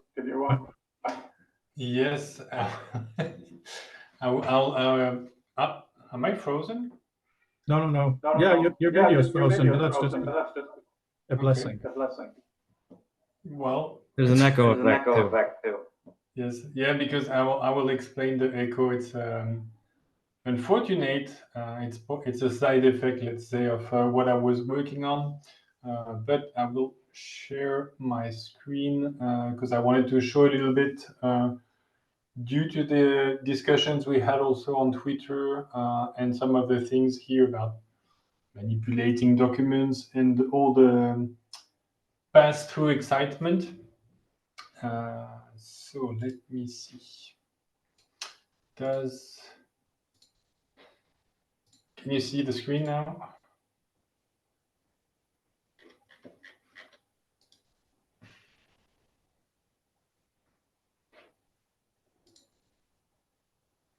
Okay. So I didn't hear anybody, so you can see the screen. I put my thumb up because I don't want to Okay. have the echo effect. Yes, we can see it. Super. Thank you. Yeah, I cannot change the sound for now. So I'll just show you what I recorded right now from the headset. So I put the Quest 3 with the color pass-through. It doesn't really matter which headset it is, but I have my usual environment. But then what I can do is if I execute this code, what you hopefully can see is that here the screen, the physical screen is barely readable. It's small, too small. But if I execute that code, I change the resolution of that screen without touching the computer. And if I do the code below, I minimize all the window. So the goal there, I'll stop sharing, but the goal there is to say pass-through is becoming nearly usable. It's though not sufficient. So for example, changing the screen resolution to have either a bigger font or just a lower resolution to have bigger everything, all the windows is one way. And then if you can, I just give minimizing as an example, but on KDE, on Linux, so you can script the whole window manager, so you can manipulate the window, move them around, minimize them, maximize them, etc. So that's an example of managing a set of windows on the desktop by interacting with the VR headset. The example there are so-so, but the goal is to say now that you can use pass-through, you can of course use your usual mouse and keyboard with all the convenience it brings, but you can already, let's say, set up the environment, your physical environment for your pass-through device. So that was the example. And why is there shitty sound now is because a side effect is somehow if I change the resolution, it channels the audio not through my audio setup, but through the screen. So now I hear you not through my speakers, but through the screen, which has speakers, which I don't really care for. But anyway, so I have still a couple of things to fix. That was a little bit of a last-minute discovery. But yeah, I hope it shows the point of being able to adapt as you put the headset, either explicitly like here, but you can imagine as soon as you load the page, then everything is set up just the way you want.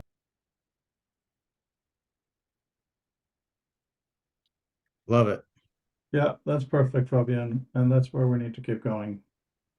Unfortunately, the two people who needed to see the demo the most are no longer here. They're off. But it's recorded. Yeah, and I put a little link in the chat because I made the video so that in case something would not go right, there is a kind of reference to it, and the code is also there. It's actually pretty straightforward because Alan, we had a very brief discussion about my setup to do a lot of work offline as much as possible, and I basically recycled most of it, and since it wasn't entirely terrible, just a couple of routes redefined and the previous interface, and I can interact with my desktop relatively efficiently. On that note, Fabian, I thank you for actually the links you sent, and I'm still going through the issues, and it's just fantastic how you're thinking through all this stuff. Kind of to what Josh was saying earlier, I think marketing could also apply to you somewhat. I know you don't want to sell anything, but like having essentially a landing page where you could go where someone who isn't familiar with the wiki or the issues can just go, okay, what do you got? But more importantly, what's important to you, where are you trying to go with this, because it applies more to even your way of thinking applies more, or I want more people to hear that than even the specific experiments. Yeah, I mean, it's to be a bit direct, you people or my marketing department, like instead of documenting, I chat with you and then you tell me, okay, that's not clear, that's clear. And that's why also I recycle the video from demo day. Yeah, I want to document this and I want to talk about it. And then by discussing with you all, I get new idea, and then I get more excited by implementing the idea than documenting. So I hear the same way. yeah. I can't publish anything because I keep going like, oh no, it's actually this way. Yeah. No, I'm okay. absolutely wounded by everybody's perspective on marketing. You know, that's what I do, right? I'm in market. I'm not anymore. Well, and Apple does a pretty good job with marketing and communication, right? And it does it for a reason. Otherwise, people will not know. And it's not so much that they won't buy it; it's that they will not understand. Well, this is a key issue with this kind of world. I wouldn't even say community, and that is, when I talk to people, yeah, see you later, Peter, in general, who don't know this stuff, start talking about all the things we talk about. I say either one or two things. Well, what are you doing? Or, what's the big idea? If you talk about what you're doing, it's just a product you're trying to sell. If you talk about what you want to do, it's just a philosophy. Right. The twain only really meets in the user experience.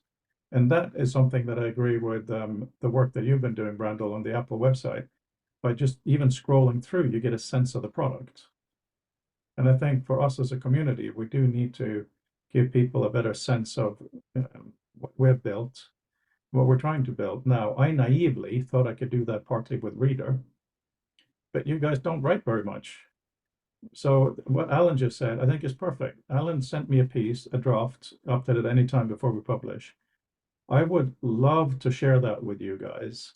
And then just like, I think it was Fabienne who commented in the X Twitter thing saying, oh, material so-and-so. That can then go in the darn document.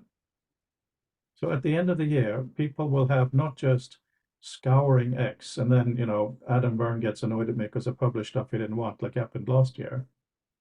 But if we had that, it would just really help to give a better clue of what's going on. There is so much great stuff you guys say, and we've talked about how to deal with the transcript of these videos, but as Mark said earlier, spoken language is very different. It doesn't have as much bold.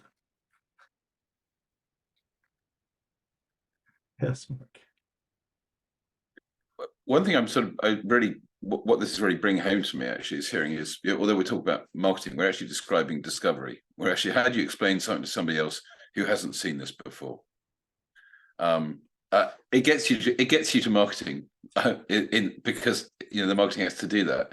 But I think it's another way. I mean, I think one of the many things on my subject is I was talking to Dini when we were in Rome, saying actually one of the things I've noticed about ELIT is it's like, where's the landing page that says what to somebody who's never read or never used any electronic literature, what is it? It's almost, why would I bother? It's the hard-nosed way to say it, but often that's the way, before they wander off to go and look at something else that is more familiar to them, because it's atypical as the person who actually is looking for stuff they haven't seen before or don't recognize. And so an interesting challenge here is we're definitely doing stuff that for obvious reasons can't be particularly familiar to us. That's a really important point. Really important point. Like, many of us will like going to a vegetable market and looking at the vegetables. What is the actual display of a vegetable? It is discovery and sales. They want to make it attractive, etc., etc. It is about being clear. And I think one of the problems we actually have is we like to think about this stuff too much. And I know the one problem I have is, yeah, no, this is great, but wait till you see the next version. I'm not really ready to market yet. You have to see the update with this. It's ridiculous. So to have a bit of adult supervision is never a bad idea, saying, what are you guys trying to do? On the Future of Text website, on the XR page, scroll all the way down, you will have an explanation of what we need to do by somebody who I won't mention. Like a 30-second video. If you guys don't mind, I have got a wild idea, opinion that will probably not age well. But I just put it out there for posterity's sake. And it would be that reading in XR is doomed for the most part. And that why I say that is that the sentence is always going to be difficult to read in XR. It's maybe totally naive, but just, but I'm not going to try to defend this opinion. If that's true, so maybe we'll say alternate reality. In this reality, sentences wind up being just always difficult to read in XR. And so documents are even more difficult. So forget about it. What happens then? Then what I would imagine is that we'd have a way of writing that is based around words rather than sentences, because words can be apprehended. We're, in the same way that we can easily scan, right? So if you look at this pencil as a word and it's in the foreground, right? And then it just connects to other words. And if the word is packed with meaning, the way like an acronym is, if words become some other kind of object or function that we can kind of unravel, then we can read in this sort of traversal pattern where the words are way up front, and maybe by the end you get a sense of what would have been in a flat verse, an article or a document. If that's true, then what is missing is the syntax of the lines of force, the syntax of the vectors. Right now, we just basically have entity and arrow and maybe something describing the kind of relationship, right? But if those arrows were kind of sagging, if it's not as important, or echoing, if it's an effect onto another kind of word, then that might even be a more interesting experience to sort of sort through, right? Like you can kind of say, oh, I can tell without doing anything that these words over here influence the word that I'm looking at, but not directly enough that I necessarily need to go up there and peruse it. Whereas the one that has the direct line feels like the next path I should go to. So I'm kind of putting that out there to thought experiment wise. What if the focus could be on the relations and visualizing those rather than panels of text that are still sentence based? So I have my hand up. I have to go first. So today, Emily and I, my wife, or those who might not know, Michael, I'm not sure if you've been introduced to my wife yet, sorry. By the way, Michael, your video feed looks like 80s TV. It is super cool, the colors. Really cool. We discussed this young man here and his education. Trust me, Alan, this is highly relevant, right? And the thing is, he's learning maths and English along with other things. And maths is really, really difficult, of course. And It's easy. that's because you're clever. But what I discovered today while we're discussing this is that once he learns how to read and write English, which he's doing really well, he knows how to read and write English. Done. Once he knows maths, there's another layer of maths to learn, and then there's another layer of maths to learn, etc. Right? Of course, I'm not saying this is not true what I'm saying, but this is how it is perceived. So what Mark is saying and what you're saying, and what I've heard a few times, is we need to learn to write different ways. So we need to write in a more connected hypertextual way. Now, I ridiculously strongly agree with that. And the way that I've been approaching it so far is a little bit through the map/glossary. For instance, the document that I'm working on for Sloan, which is in Word, for crying out loud, and I scream out the window every night. I'm referring to the three same things constantly. And I write it the same way constantly. Should that be able to be in the world that you're talking about, to be unfrozen from the Word or PDF? Absolutely. I think that is a very, very important thing to investigate. Brandel. So I've done quite a bit of reading in VR on some pretty good displays. Obviously recently, but also in the past, using the fancy expensive ones. And I think it's pretty good. I think that it's a pretty pleasant experience in terms of the eye comfort and the scale that things can be at and stuff like that. I have struggled. I've started and failed to finish reading 7 hypertext in VR a couple times, just because I really hate the way that real estate is apportioned in an academic paper. I cannot stand it, and so it's one of those things that I have yet to. So I've held the friction, but haven't succeeded in acting on it to reformat it in a way that's amenable to the form factor and the fact that the real estate simply does not need to be used in that way. The second thing that I was going to say, though, is that I've been reading Stephen Roger Fisher's A History of Reading recently, as well as Anne Blair's Too Much to Know. And the thing that sort of comes between those two, as well as Orality and Literacy by Ong, is that reading has been wildly different things in the past. Ong makes a really great point that even as far back as sort of 300 years ago, people's words per minute reading was vastly slower. And before we incorporated adding spaces and typographical marks, then the norm was for people to read out loud because it was simply so difficult to parse. Reading was not so much a separate faculty as it was an adjunct to listening and hearing words. And so, while we say reading, the actual mechanics and the sort of conceptual role of it has changed wildly as a consequence of all of the different innovations. I think that there's space for hearing sounds as you read as well. There are a lot of people who, primarily because they identify as neurodivergent, but also because it's generally helpful for everybody, use various systems to be able to listen along as they read things in order to be able to get a reasonable kind of comprehension of something. So I do think that there's a lot that will happen to reading, but I think that the long form, full actual record of exactly what it is that you're processing will continue to be a part of it.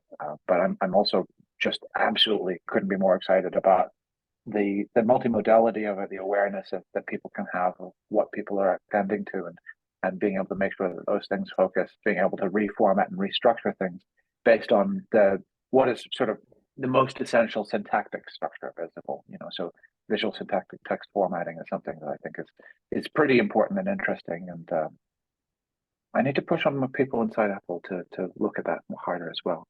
But yeah, so I agree. Reading will change. I would also say that reading has changed, but that if what you're saying, Alan, is only about the sort of the physical comfort aspect, that is actually incredibly and relievingly well at hand. Fantastic, thank you. Fabian, before you go, just for the record, Alan, I would like to expand your sentence to say that reading a PDF on a screen is also impossible. So you're being provocative. I think it is useful. I wouldn't say that reading in a great headset is that much worse. But even for me, with what I'm doing, it's awful, right? Fabian. Yeah, two couple of things. Well, I also provocatively say to some of you that I'm against books, in the sense that if books remain a fixed item, it's dead. Whereas if we reconsider book, let's say, as computational notebooks that we play with and the content, I think books will remain relevant. I think that also means changing the way we mean by reading, like something more active. Even like a physical book, I'm finishing this one on making with data, and you have like lots of examples on data visualization that are tangible, and they have lots of URLs, and it's impossible basically for me to read the book without back and forth between the physical version and the digital version, and even ideally going to exhibitions to try the things that are being shown. And then on a very pragmatic level, so I just showed you before a demo about changing the screen resolution with my headset.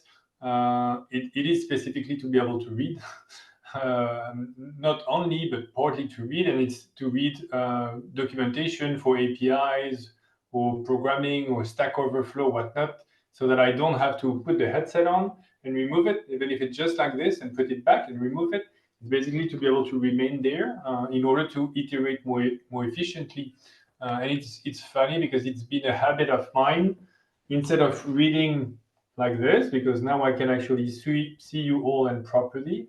I also have text on top. And my habit would be, after years of programming in VR, is removing the headset, but I don't need it anymore. I'm not saying it's particularly pleasant, and I would still not read like long form and, let's say, passive content like this, but let's say for documentation, if I'm in an environment where I can interact with and read the documentation behind, it's getting usable. So it's kind of, is it sufficient? No, because for example, often, especially for coding, I don't want to just read, I want to copy paste.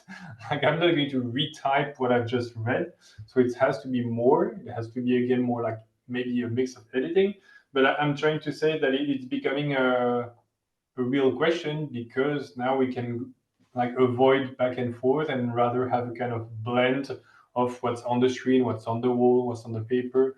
So it's yeah, I don't have an answer, but it's, I can say it's changing right now, because yeah, quite a few of us are in, let's say, in between, we're like in between a comfortable spot and not, but it's tilting towards something that's usable. And as soon as it's usable enough to like not stop that feedback loop of improvement, like the little also stop gaps that I was hopefully showing.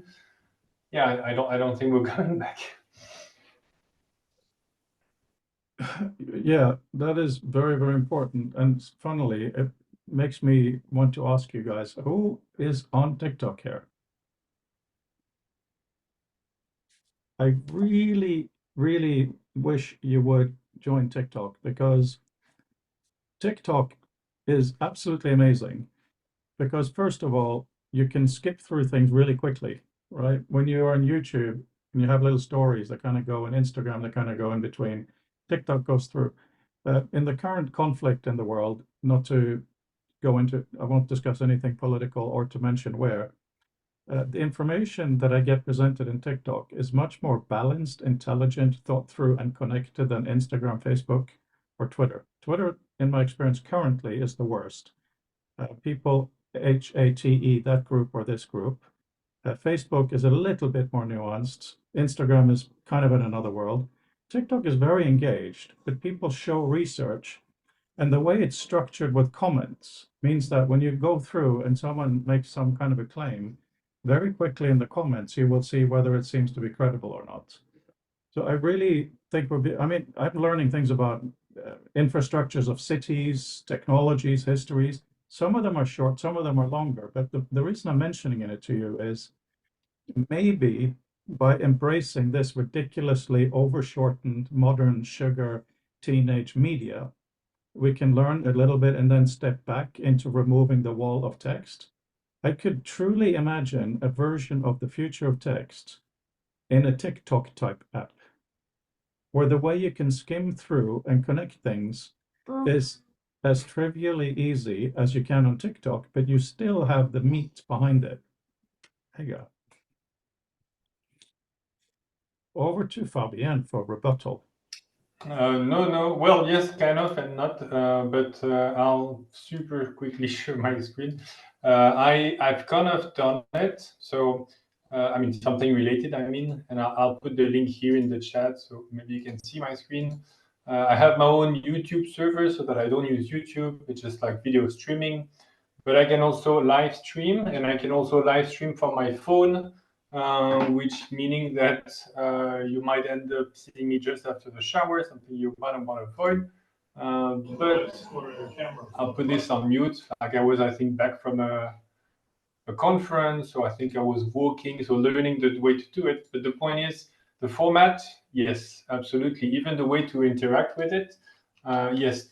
TikTok, the platform itself, as a commercial entity backed by a certain political entity, I'm not a fan of. The way the curation is done, etc. I can't really participate to that. But let's say how quickly we can go through, and even let's say text as a medium through video, and having both video and subtitles and all this, like not being stuck in our old way. I'm absolutely for it. So that's why I made this little like playlist behind, like TikTok without TikTok. I think, yeah, we should learn from it.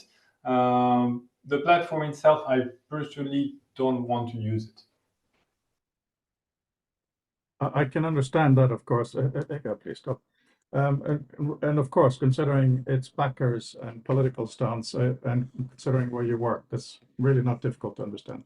Alan, please. Yeah, I'll similarly not on TikTok, but don't have any qualms with what you're saying. I mean, obviously, like even Twitter was Snapchat at some point. I will say though that this is kind of too obvious and boring a statement to really go in on, but it has been, you know, we're in an era of information overload, and there's a ton of precarity and a ton of false dichotomies and struggles, you know, with that is the result of getting partial information, and that's all bad. But I also wonder if we have really, without noticing it, accelerated the pace in which we learn and apprehend things. And I say this from, you know, perhaps just because I'm older or smarter or not doing stupid things as much. I don't know. But I can't remember a time that I didn't know a ton about Ukraine and Russia, or Iran and Egypt, and these various histories that in reality I just didn't know at all 3 years ago, right?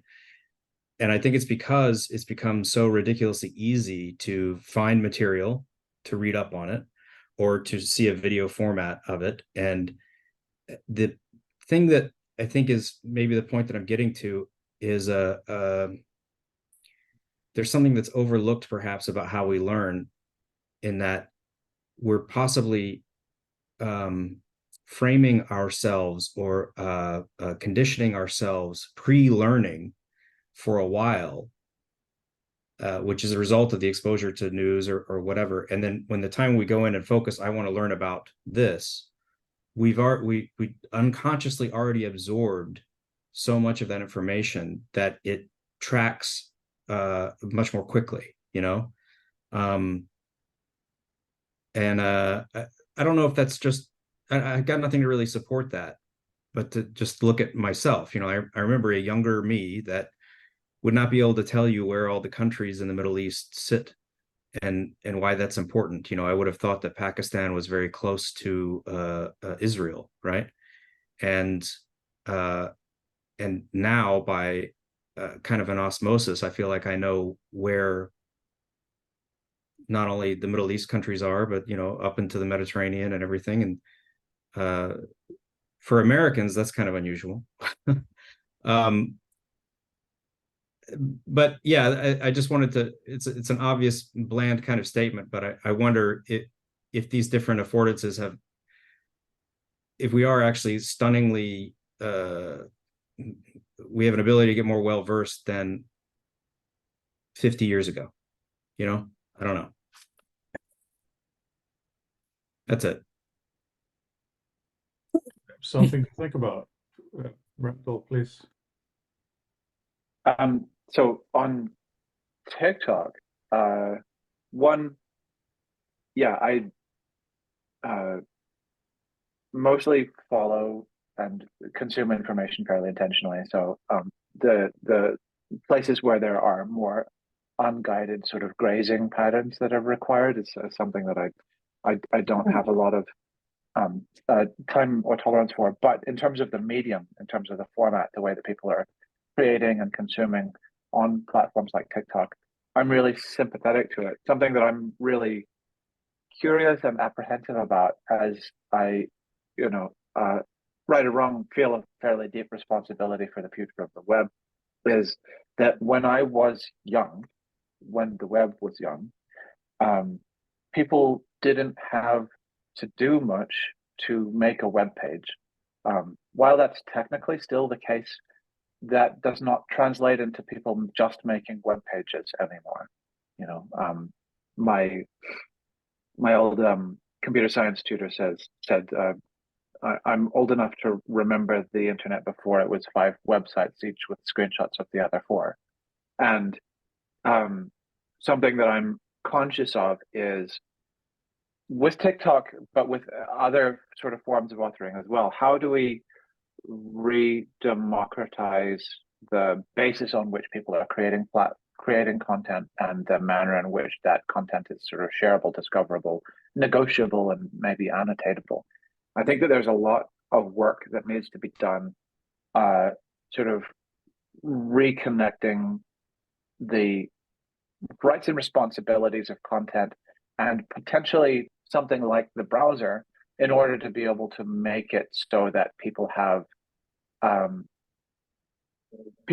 the ability to negotiate their own interface to how they're interacting with content, and that may be something that can, you know, have a role to play in the composition and construction of content as well. I think that for whatever reason, you know, Netscape Communicator, Netscape Navigator, and Mosaic, they, like a lot of things, used to be able to author content almost as well as they were able to write it, but that as a capability very much fell by the wayside. And the TikTokification of communication is both promising in terms of creating a new kind of expressive medium, but dangerous insofar as if we don't have more sort of platform neutral tools or abstract sort of unopinionated, just HTML rich text kind of ways of being able to present that, then we, to your sort of language, to borrow your language, have run the risk of ghettoizing certain expressive media into a way that locks people into a platform. And I want to help. I want to do something about that and make sure that no matter how rich people's sort of expressions and forms of interaction and creation get, they still have the ability to be able to create those things, and not just in a technical sense, but in a popular consciousness sense. You know, there are so few people making their own web pages these days, and the irony is that it's never been easy to do that. Like I don't write in build processes. I don't write with compilers. I don't have special hosting. I don't have any kind of crazy nonsense like that. Every single like web page that I make, and some of them are pretty fancy, tend to be single HTML files that actually contain all of the things inside them themselves. And it's just anathema to the way that most people believe the web works these days. It's a tragedy without hyperbole. So I agree with you on your lament very strongly. You know, Go Live was my favorite environment. I obviously agree with you on rich authoring, even though all that produces a word processor, it doesn't do many things. You know, I'm putting my money where my mouth is when it comes to this. I completely agree that this is important. But I also feel that media is different. Even though with an iPhone, you probably could film a Hollywood blockbuster. I'm sure someone will do that. In fact, there was a film a few years ago shot on an iPhone that did really well. But that doesn't mean that all the parts are equal in that equation. And also, for instance, one of my friends works at The Economist. The Economist is a really well thought out newspaper, very different from many others. And Illustrator, some university graphic design student could probably make that happen. But the point I'm making is that when I'm talking about TikTok being great, I completely agree with the issues, political issues. I completely agree with the expression that we should be able to make things. I also completely agree that it's not brilliant to be owned by a corporation, whether it's Facebook or TikTok or others. I agree on all of these points. But just like a computer game, and none of us here can make a Battlefield or, you know, one of those massive computer games. It's still fun to play every once in a while. So I think it's really good to spend some time in TikTok-like things. But for crying out loud, absolutely, we should spend most of our professional times building alternatives. There's no question about that. Soapbox removed. Fabienne, next. Winding up soon. Yes, I'll go super quick, but it's a little bit like reading and using the Quest 3 color pass-through with some adjustment as a way to say, no, we already started to change reading. Honestly, all of us, and the same one for the same reason, is I'm not a video editor, but I kind of am a little bit. So I'll show you. It's kind of also an excuse that I'm pretty proud of something, so I'll show you. So I spent a bit of time today on this. Some of you might know it's KDE in Live. It's an open source video editor. It has effects. You can cut, split, etc. And I used we can't see it yet. It's not up yet. Ah. It says you're screen sharing, but I can't see it. Can the rest of you see it? No, I still see has started screen share. Yeah. I'll try again. Anything? Now we can see us, which is even worse. Okay, yeah, well, at least I got an instant reaction. So that's KDE in Live. That's a video editing software. I don't know it very well, but just enough to make videos like this. So that was earlier this morning. I'm pretty proud also of this moment. So I just sped up the video to show this, where I'm on my 2 rollerblades. I had no idea this morning I would be able to do this. And same couple of days ago, I shared this. I'll skip to the end. So the face are blurred, and then at the end, my face is not blurred. It's just in terms of privacy for people to see. So those are very short example, like they were less than 1 minute video. And again, I did not think I could do this, either the relocating part or blurring faces and then selectively putting just mine back at the end.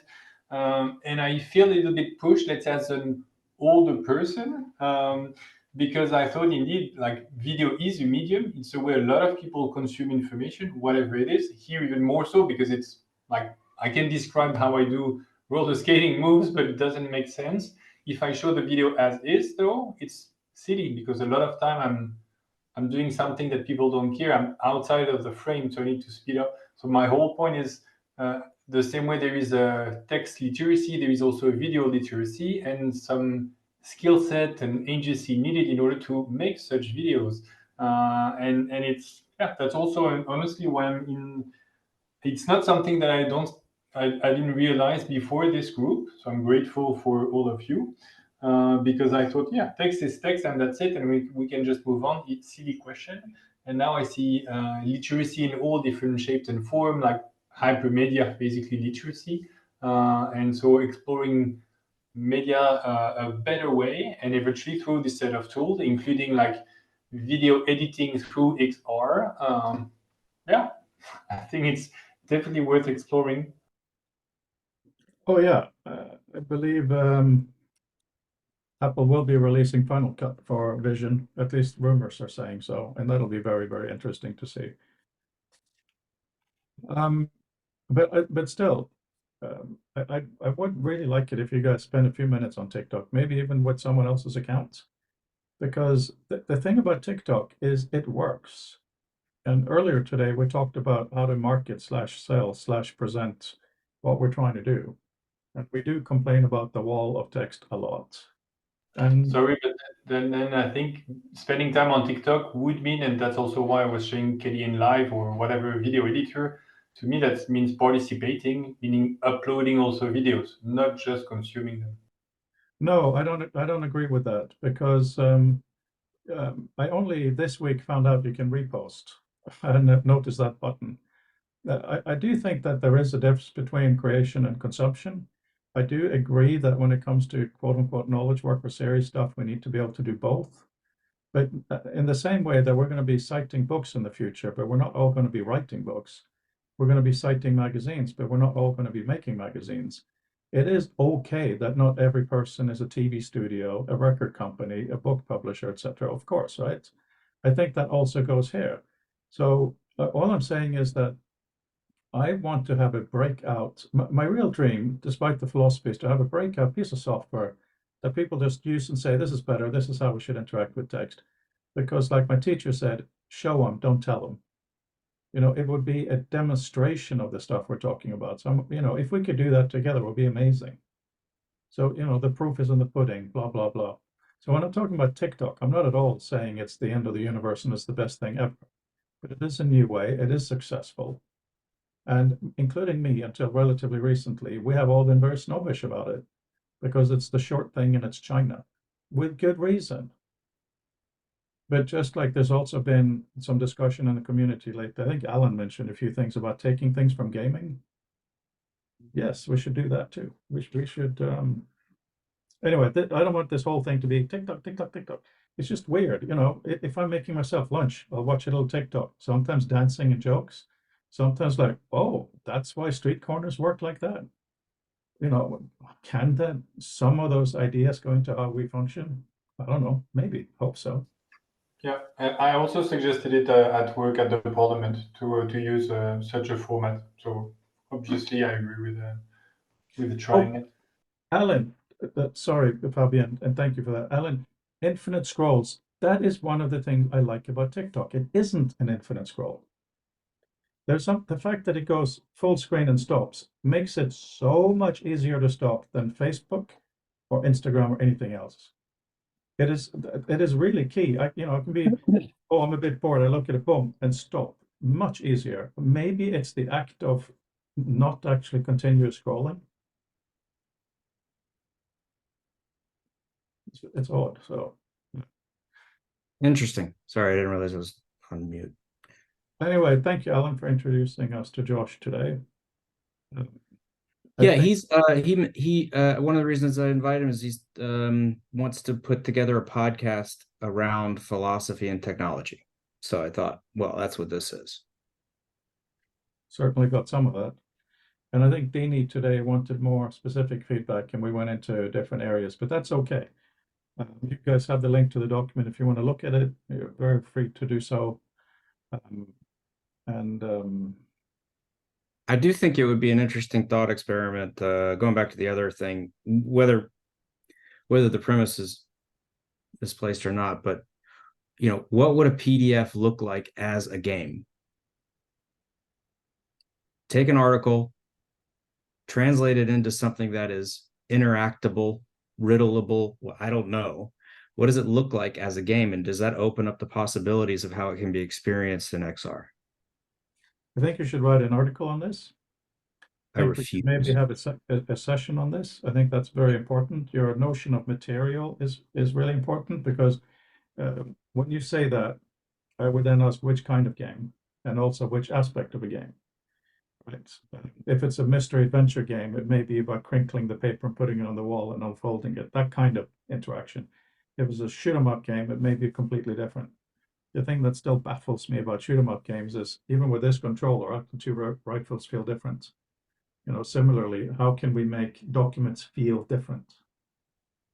So I'll give you a sense of the game, and this is more directed at Rob because it's a.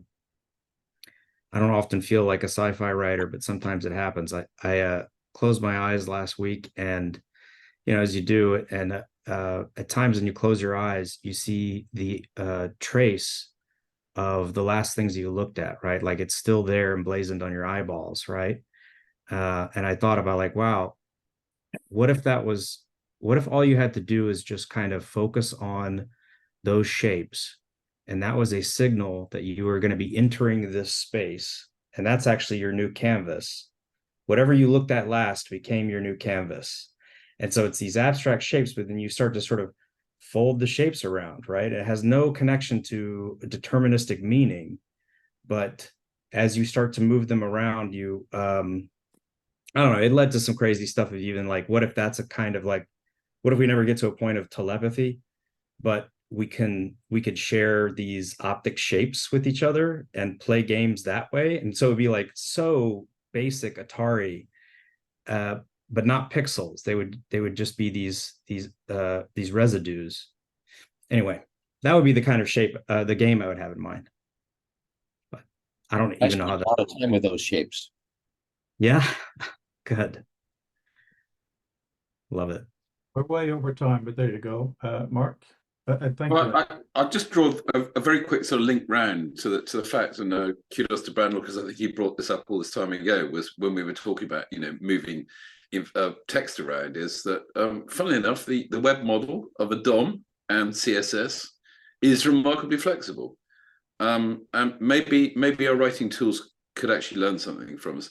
In other words, if we actually can take the bold step of writing for remediation and holding on less tightly to our authorial stylistic control. In other words, unless I'm doing a performative piece where the absolute fine detail of the typography is essential to the reader, then I'm doing it wrong. If I'm just trying to write, I don't know, instructions for starting the car, what the person reading it needs to be able is to read it in a style that makes sense to them, comfortable on the device they're consuming it with, which might be a headset, which might be upside down in the footwell looking at the bottom of the dashboard or something through a pair of glasses. I know not, but the point being that we're still we massively, our tools massively over privilege the design element of the writer. And that's actually getting in the way of some of the very things we want to do. And it doesn't, I just want to stress, I don't think that in any way, shape or form removes the ability to do creative things, and it would derail all the wonderful elements of visual design, but it would make a lot of our text a lot more easily reusable. Right, and it's an inversion of the concept of sort of so-called responsive design from going like, is it a Mac or is it an iPhone, to saying like, what are the functional uses and the modalities more generally in a more abstract sense? Because somebody sitting with a headset can do anything with it, but is it that this is the sole thing that they're attending to, or is it that they are standing next to a stove and they want to be able to keep a certain amount of sort of visual real estate free in order to be able to benefit they're attending to, having attention for a specific set of other tasks?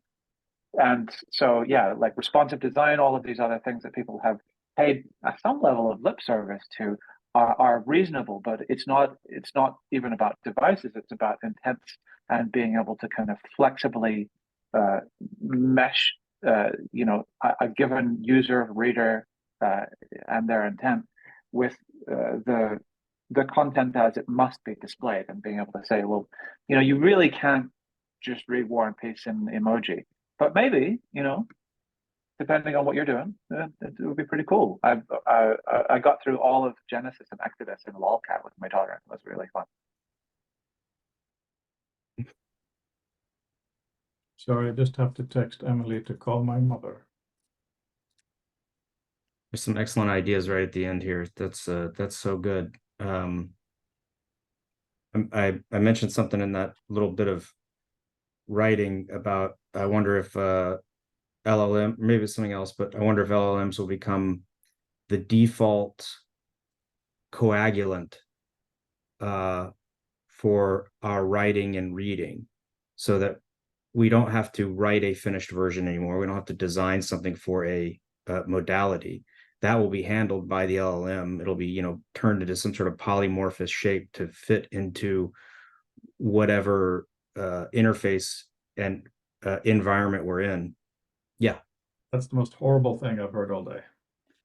Much more provocative than what you said. Yeah, it is horrible, but let me phrase it a different way, just because to brace you. Like I can tell you with 100% in the enterprise, there's all these code words, right? BOPS, BOPUS, if you're in retail, there's tons of code words. And there are glossaries for these code words, right? That you're supposed to learn. And those glossaries are still impregnable. They don't do their job. If you talk to GPT and just ask, hey, what does this mean?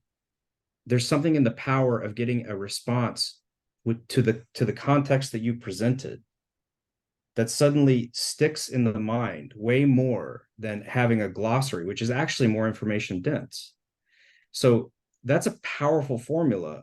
And even though, yes, there's going to be a lot that would be sacrificed in that of not having access to the core material, there's something where you're getting a thing that's responding to you where you're at, that it's a game changer. Not Yeah, the game changer, not the final solution, whatever. But it is it's funny you should use those words at the end there. yeah, sorry. No, because one thing I've seen, again, not doing the politics of it, if you ask ChatGPT about Gaza, you will get a very nuanced, it's a complicated issue, all that stuff. You know, it's like, oh, it's not just this or that. It's, which politically in itself is actually quite a strong political statement to make, meaning that, yes, I use AI too. Yes, it can be useful in some of the things, but of course, I think we agree that having them as some kind of primary representation systems can be highly problematic because we won't know what shaped those answers. And also, when it comes to knowledge and text, I think you know you literally have to write it down, so to speak. And you know that vague information isn't really information. So if it's kind of clouded in an LLM and all of that, in some cases, no question. But what I would really like to see in this community is to work more on, specifically now, since Dini and I are trying to get this communications grant from Sloan, how can we use a normal PDF and subvert it? And I'm not just selling visual meta, I'm selling any kind of way where we can get past that. Because if in a few years we manage to keep this community going and we're still at the same stage, that would be pretty sad, right? If you still have white rectangles. I am as invested in that fight as everybody. So to actually deal with the base material, I mean, maybe one of the assumptions we have to make is that people should spend a little bit of an effort to write. And then it's okay to have an LLM expand on it, and almost like a co-pilot thing we've talked about and that we've seen. I see Mark here, glossary as LLM model. Also interesting and also problematic. We need to experiment with these things. But now, Yeah. So I had just a like a fully formed thought pop in as a consequence of this discussion of LLMs and their capacity to be able to provide transpositions. Sorry, I must get it out. Which is that an LLM is an intermediate, that is like a medium, something that goes between some source and some destination, is a fascinating subject. Having the ability to be able to say that there's some kind of resource, some reservoir of thing, and then there's the necessity to translate it. And one of the things that we can potentially do as authors is provide adequate hinting to be able to make sure that there is an understood like level of confidence of the transposition into this form versus that form versus that form. So the source is on here, the destination is in here. And so responsive design then becomes being able to provide all of the hinting for it be either a mobile website versus a desktop website, but also a conversation with an LLM. One of the things that I don't like about LLM sort of content at this point is that we have so little understanding of the relationship between the content and its confidence and the authorial intent that sort of came from it. So having some mechanisms to be able to say, like, this has been automatically remapped. Some things may not function. You know, we've seen that in TV shows and things when they're where people sort of cut them for pan and scan. Back in the days of the primacy of 4:3 versus 2236:9, 2:1. So there are a whole bunch of different things sort of swirling around in that. But this idea that LLMs are not a source of truth, but a function of transposition. They're an intermediating layer. I think is a much more something that I'm personally much more comfortable with as a concept. What we need to do then is to figure out what are the effectively things like the CSS rules, the presentational sort of hintings that we can do, we can give in order to make sure that if you have some kind of intermediating thing that turns a PDF into a game or into a conversation or into a person talking to you and things like that, that they're just not wildly off base, or that we can have some sense about the limits, the edges of the sort of reliability of that, where like this, we can go here, but this is not what the source material had. I think that would be a really powerful thing to be able to understand. And one of the first parts of it that I think is important is that LLMs are not AI. They are transposition. They're an intermediating layer between this and that. and that the primacy and the essential sort of sourceness of that source material needs to be kind of acknowledged in order for that to hold water for people who have thought at all about what it is they're trying to present to somebody. Awesome, totally agree. And I really would love to formalize like a Spike spinoff, topic channel, whatever, to explore that. That's something that I it is a deep, I'm glad to hear you say all that, because that is a thing that I think about a lot, and I haven't gotten a whole lot of progress in how to actually like, what would the standards be in this kind of, so I come up with, broad terms, polymorphic, whatever, but like there should be ways where you could hint at how you want your content to be experienced, but hint, not dictate, not it's like everything in the current paradigm is like the Newtonian deterministic clockwork universe. And we're moving into a different sphere where we should be able to provide hints, but still let the people take it how they want, and they can have their own hints, and then it starts to get like this, if done wrong, it becomes just a mess. But if it's done right, it starts to feel like the kind of cues you pick up on when you're having a conversation with someone. Fabian, 1 minute. Okay, quickly. Okay, this is really interesting where you guys are going. I'm just wondering, is there already such a system as a way for an AI to do an interview with someone to build up the knowledge? Because it would be interesting, of course, if you say, here are all my academic PDFs, or here are the books I've written, now ask me questions. So the AI keeps asking questions. And then exactly like you're saying, if a document can be produced with, here is even a link to my cloudy LLM kind of type thing to help understand the glossary, that would be very, very useful. And I think Fabian will probably have discussion things for that for next time. Yes, and I have colleagues also working. We have some like set of PDFs to feed in LMN and changing window size, like how many tokens and whatnot you can play with. So I'll ask specifically people who know better than I do. Really gotta go. Thank you. Thank you. Thanks, Yeah. Fabian. This is, I'll also head out. yeah, I was gone Have a nice 20 minutes day ago. or evening or night. Good Or to meet you, whatever. Michael. Bye. See you later. Thank you for being here.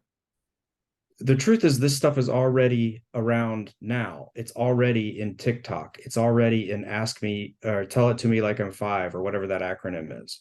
We are already remediating and recontextualizing all over the place.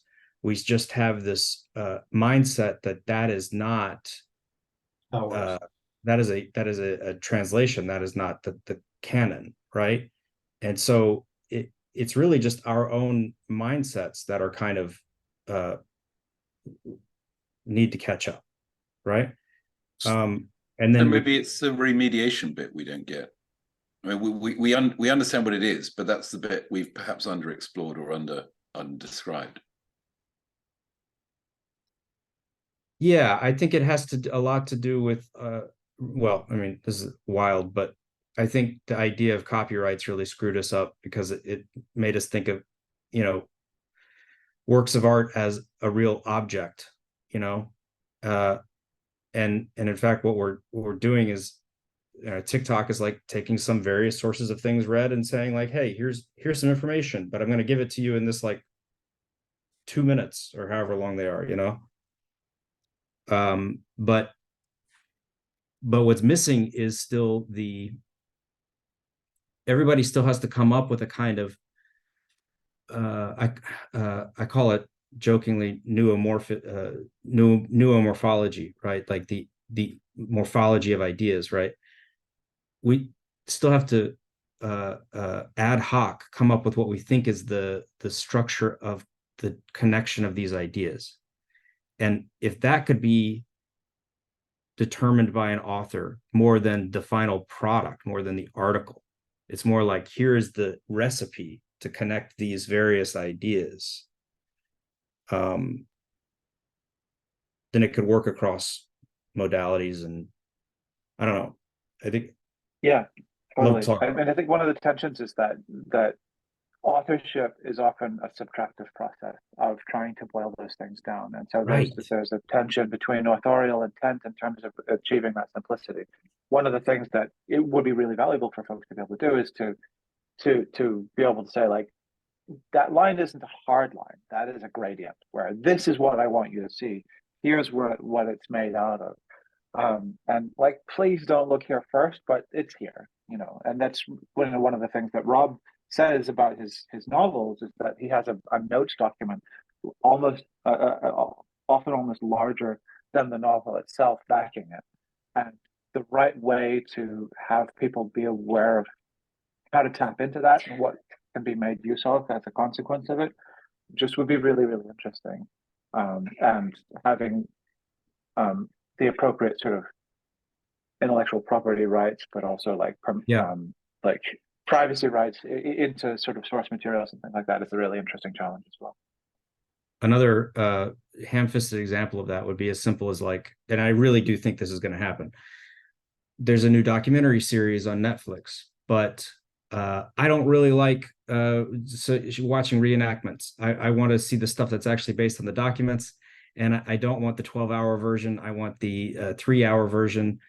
So nix the reenactments. Give me the quotes that come from whatever, and kill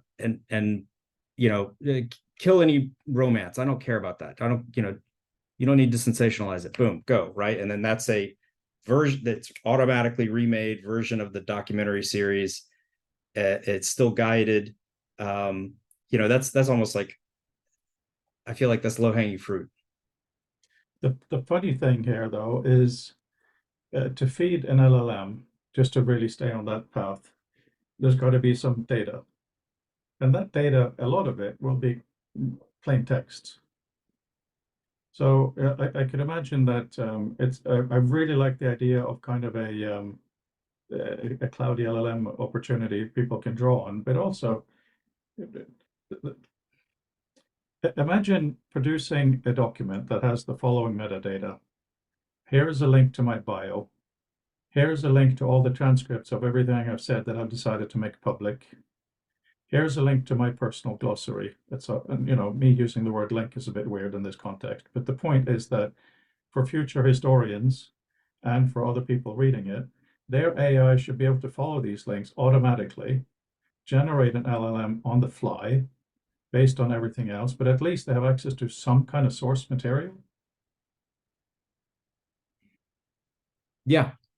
I mean, it would even, the way I'm hearing that and applying it to this very video would be perhaps instead of a transcript, if I could sort of just first off ask, hey, LLM, what are the biggest ideas from this talk? And then kind of look at that and be like, yeah, but I feel like there was some more that was missing. Okay, what about some ideas that were about specifically, VR? Okay, so it adds a little bit more. And it almost turns into like a Photoshop or After Effects kind of interface where you're saying, like, spread this out a little bit more. Freud said something really interesting about the dichotomy of showing and telling versus philosophy. What was that? Okay. And then getting those little dots together, saying, okay, this is what I want to take away from this whole 2.5 hours, right? And then do whatever you want to with that. That could be. Oops, sorry, wrong. Whoop. Put my hand up. Scene carving, exactly. So pressing all the buttons at once. I was just interested. I do wonder if unintentionally we're sort of bending, in a sense, the sort of notion, the LLM, because the other thing we're describing here is just sort of like this transformation layer, and this speaks to me. I mean, the outboard documentation I've written just about one tool that I've written now for almost 20 years is. It's the thing I've been missing is the thing that does this. I've got a ton of information, which is really hard to serialize correctly for every individual reader, but they need it in a different order, depending on their experience and their problem at hand. Being able to write that hinting layer is something that just seems close, but I'll freely admit I don't know what it looks like, and I don't think I've seen the tool yet. And So I'm that would also be very aware. So sorry, I'll just very quickly finish. yeah. The last bit is that I'm aware that it would I'd need to change my authoring approach, not for everything, but for this sort of task would require something different. Sorry, go ahead, Alan. Yeah, this might apply to what you're saying or not, but like when I hear that, I think that also that in a more ideal paradigm, it wouldn't be totally on you to do all the hinting, right? Like the idea of the LLM as adapter or transliterator, I, as an audience, would also have my own LLM, right? So perhaps it knows something about me, or perhaps questions come up before I interact with you or your corpus of like, hey, you know, what's top down? Give me an example of top down and bottom up, right? Okay, bottom up for me is good, right? That's grassroots, right? Or maybe bottom up is like not enough control, you know, like little contextual cues from my end. And then, and this is an older way I was thinking about it, but like maybe it would be like your virtual assistant and my virtual assistant go off to the side, negotiate with each other. What's going to be the best way to phrase some of this stuff? What do we avoid, right? And then come back together, and now we have a more clear line of communication. But that's more about communication and not this other idea of the glue of it. But I do think that the value would be that hinting wouldn't just have to be one way. Yeah, I'm just conscious that some of the, you know, there is the first L in LLM is large, and not everything we're talking about would you know have a sufficiently large corpus to give traction on that. No, but I think what you're saying makes a lot of sense, and it also gives a bit more point to the notion of sort of personal agents. This is doing something really useful. So this is helping negotiate the boundary communication. Right. Aligning your vernacular, aligning your vocabulary, aligning your basically your understand your sort of point of view. I don't mean point of view in a sort of like a political view, but your perspective, your understanding of the context space as you come into it, which very likely might be very, very different from the creator or creators of the information space you're stepping into. The majority of people in enterprise companies who spend their day in Zoom calls, those Zoom calls are literally there to come to some coordination about what words mean in a context of an event that's happening, right? Very little of it is like just an update of this is happening now, or you need to know this. It's a group that comes together and says, okay, are we all on the same page? And so, I could, how much, this is, a utopia view, but like if we could get past that, getting all on the same page part, how many things would really need a Zoom call to get through? If we all shared the same understanding, of course, that's too far, but. Well, I think it also depends on the cardinality of the participation. Like if you have one person whose comprehension of something is essential, then that is analogous in some means to a Zoom call insofar as you have this kind of real-time one-for-one relationship between somebody having information and another person trying to steer their experience and understanding of it.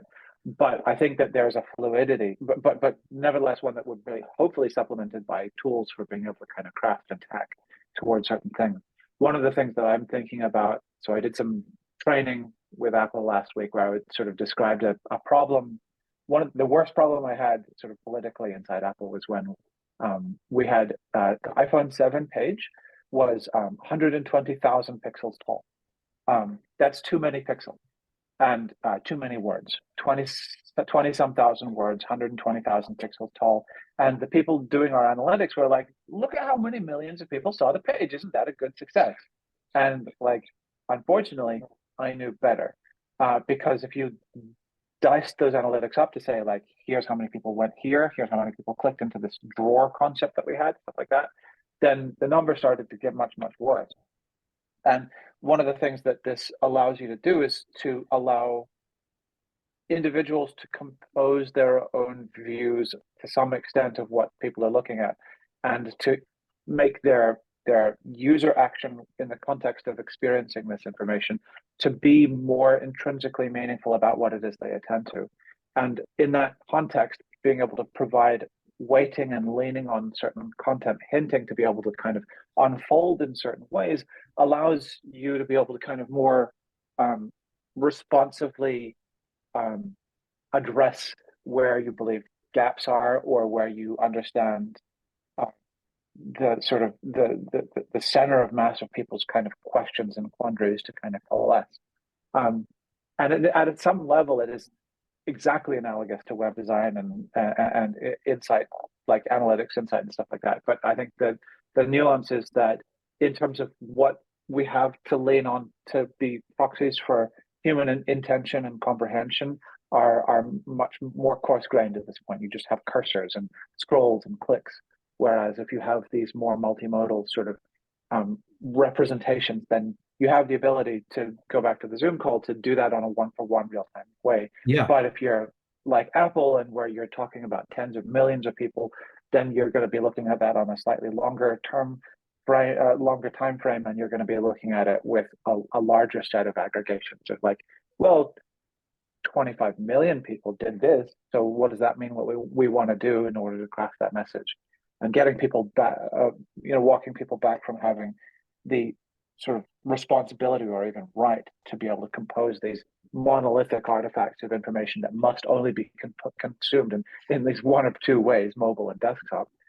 It's going to be an important thing to do in order to just to add on to that, because this is kind of where this popped back in to the forefront of my brain. Last week, my wife, who works at Apple, was a part of a confusion that happened, and I'll abstract it away a little bit into a kind of improv. Imagine if you had an engineer, a mathematician, and a businessman or something. I don't know, and they're having a meeting, and it's high level, and they find that the engineer who thinks that they've done their job clearly must not be qualified to do their job, because they said that they finished it. But when talking to them, they've never heard of the word gravity. And when checking with them more, not only have they not heard of the word gravity, they don't even know the equations for gravity, right? But when you talk with the engineer, has actually solved the problem.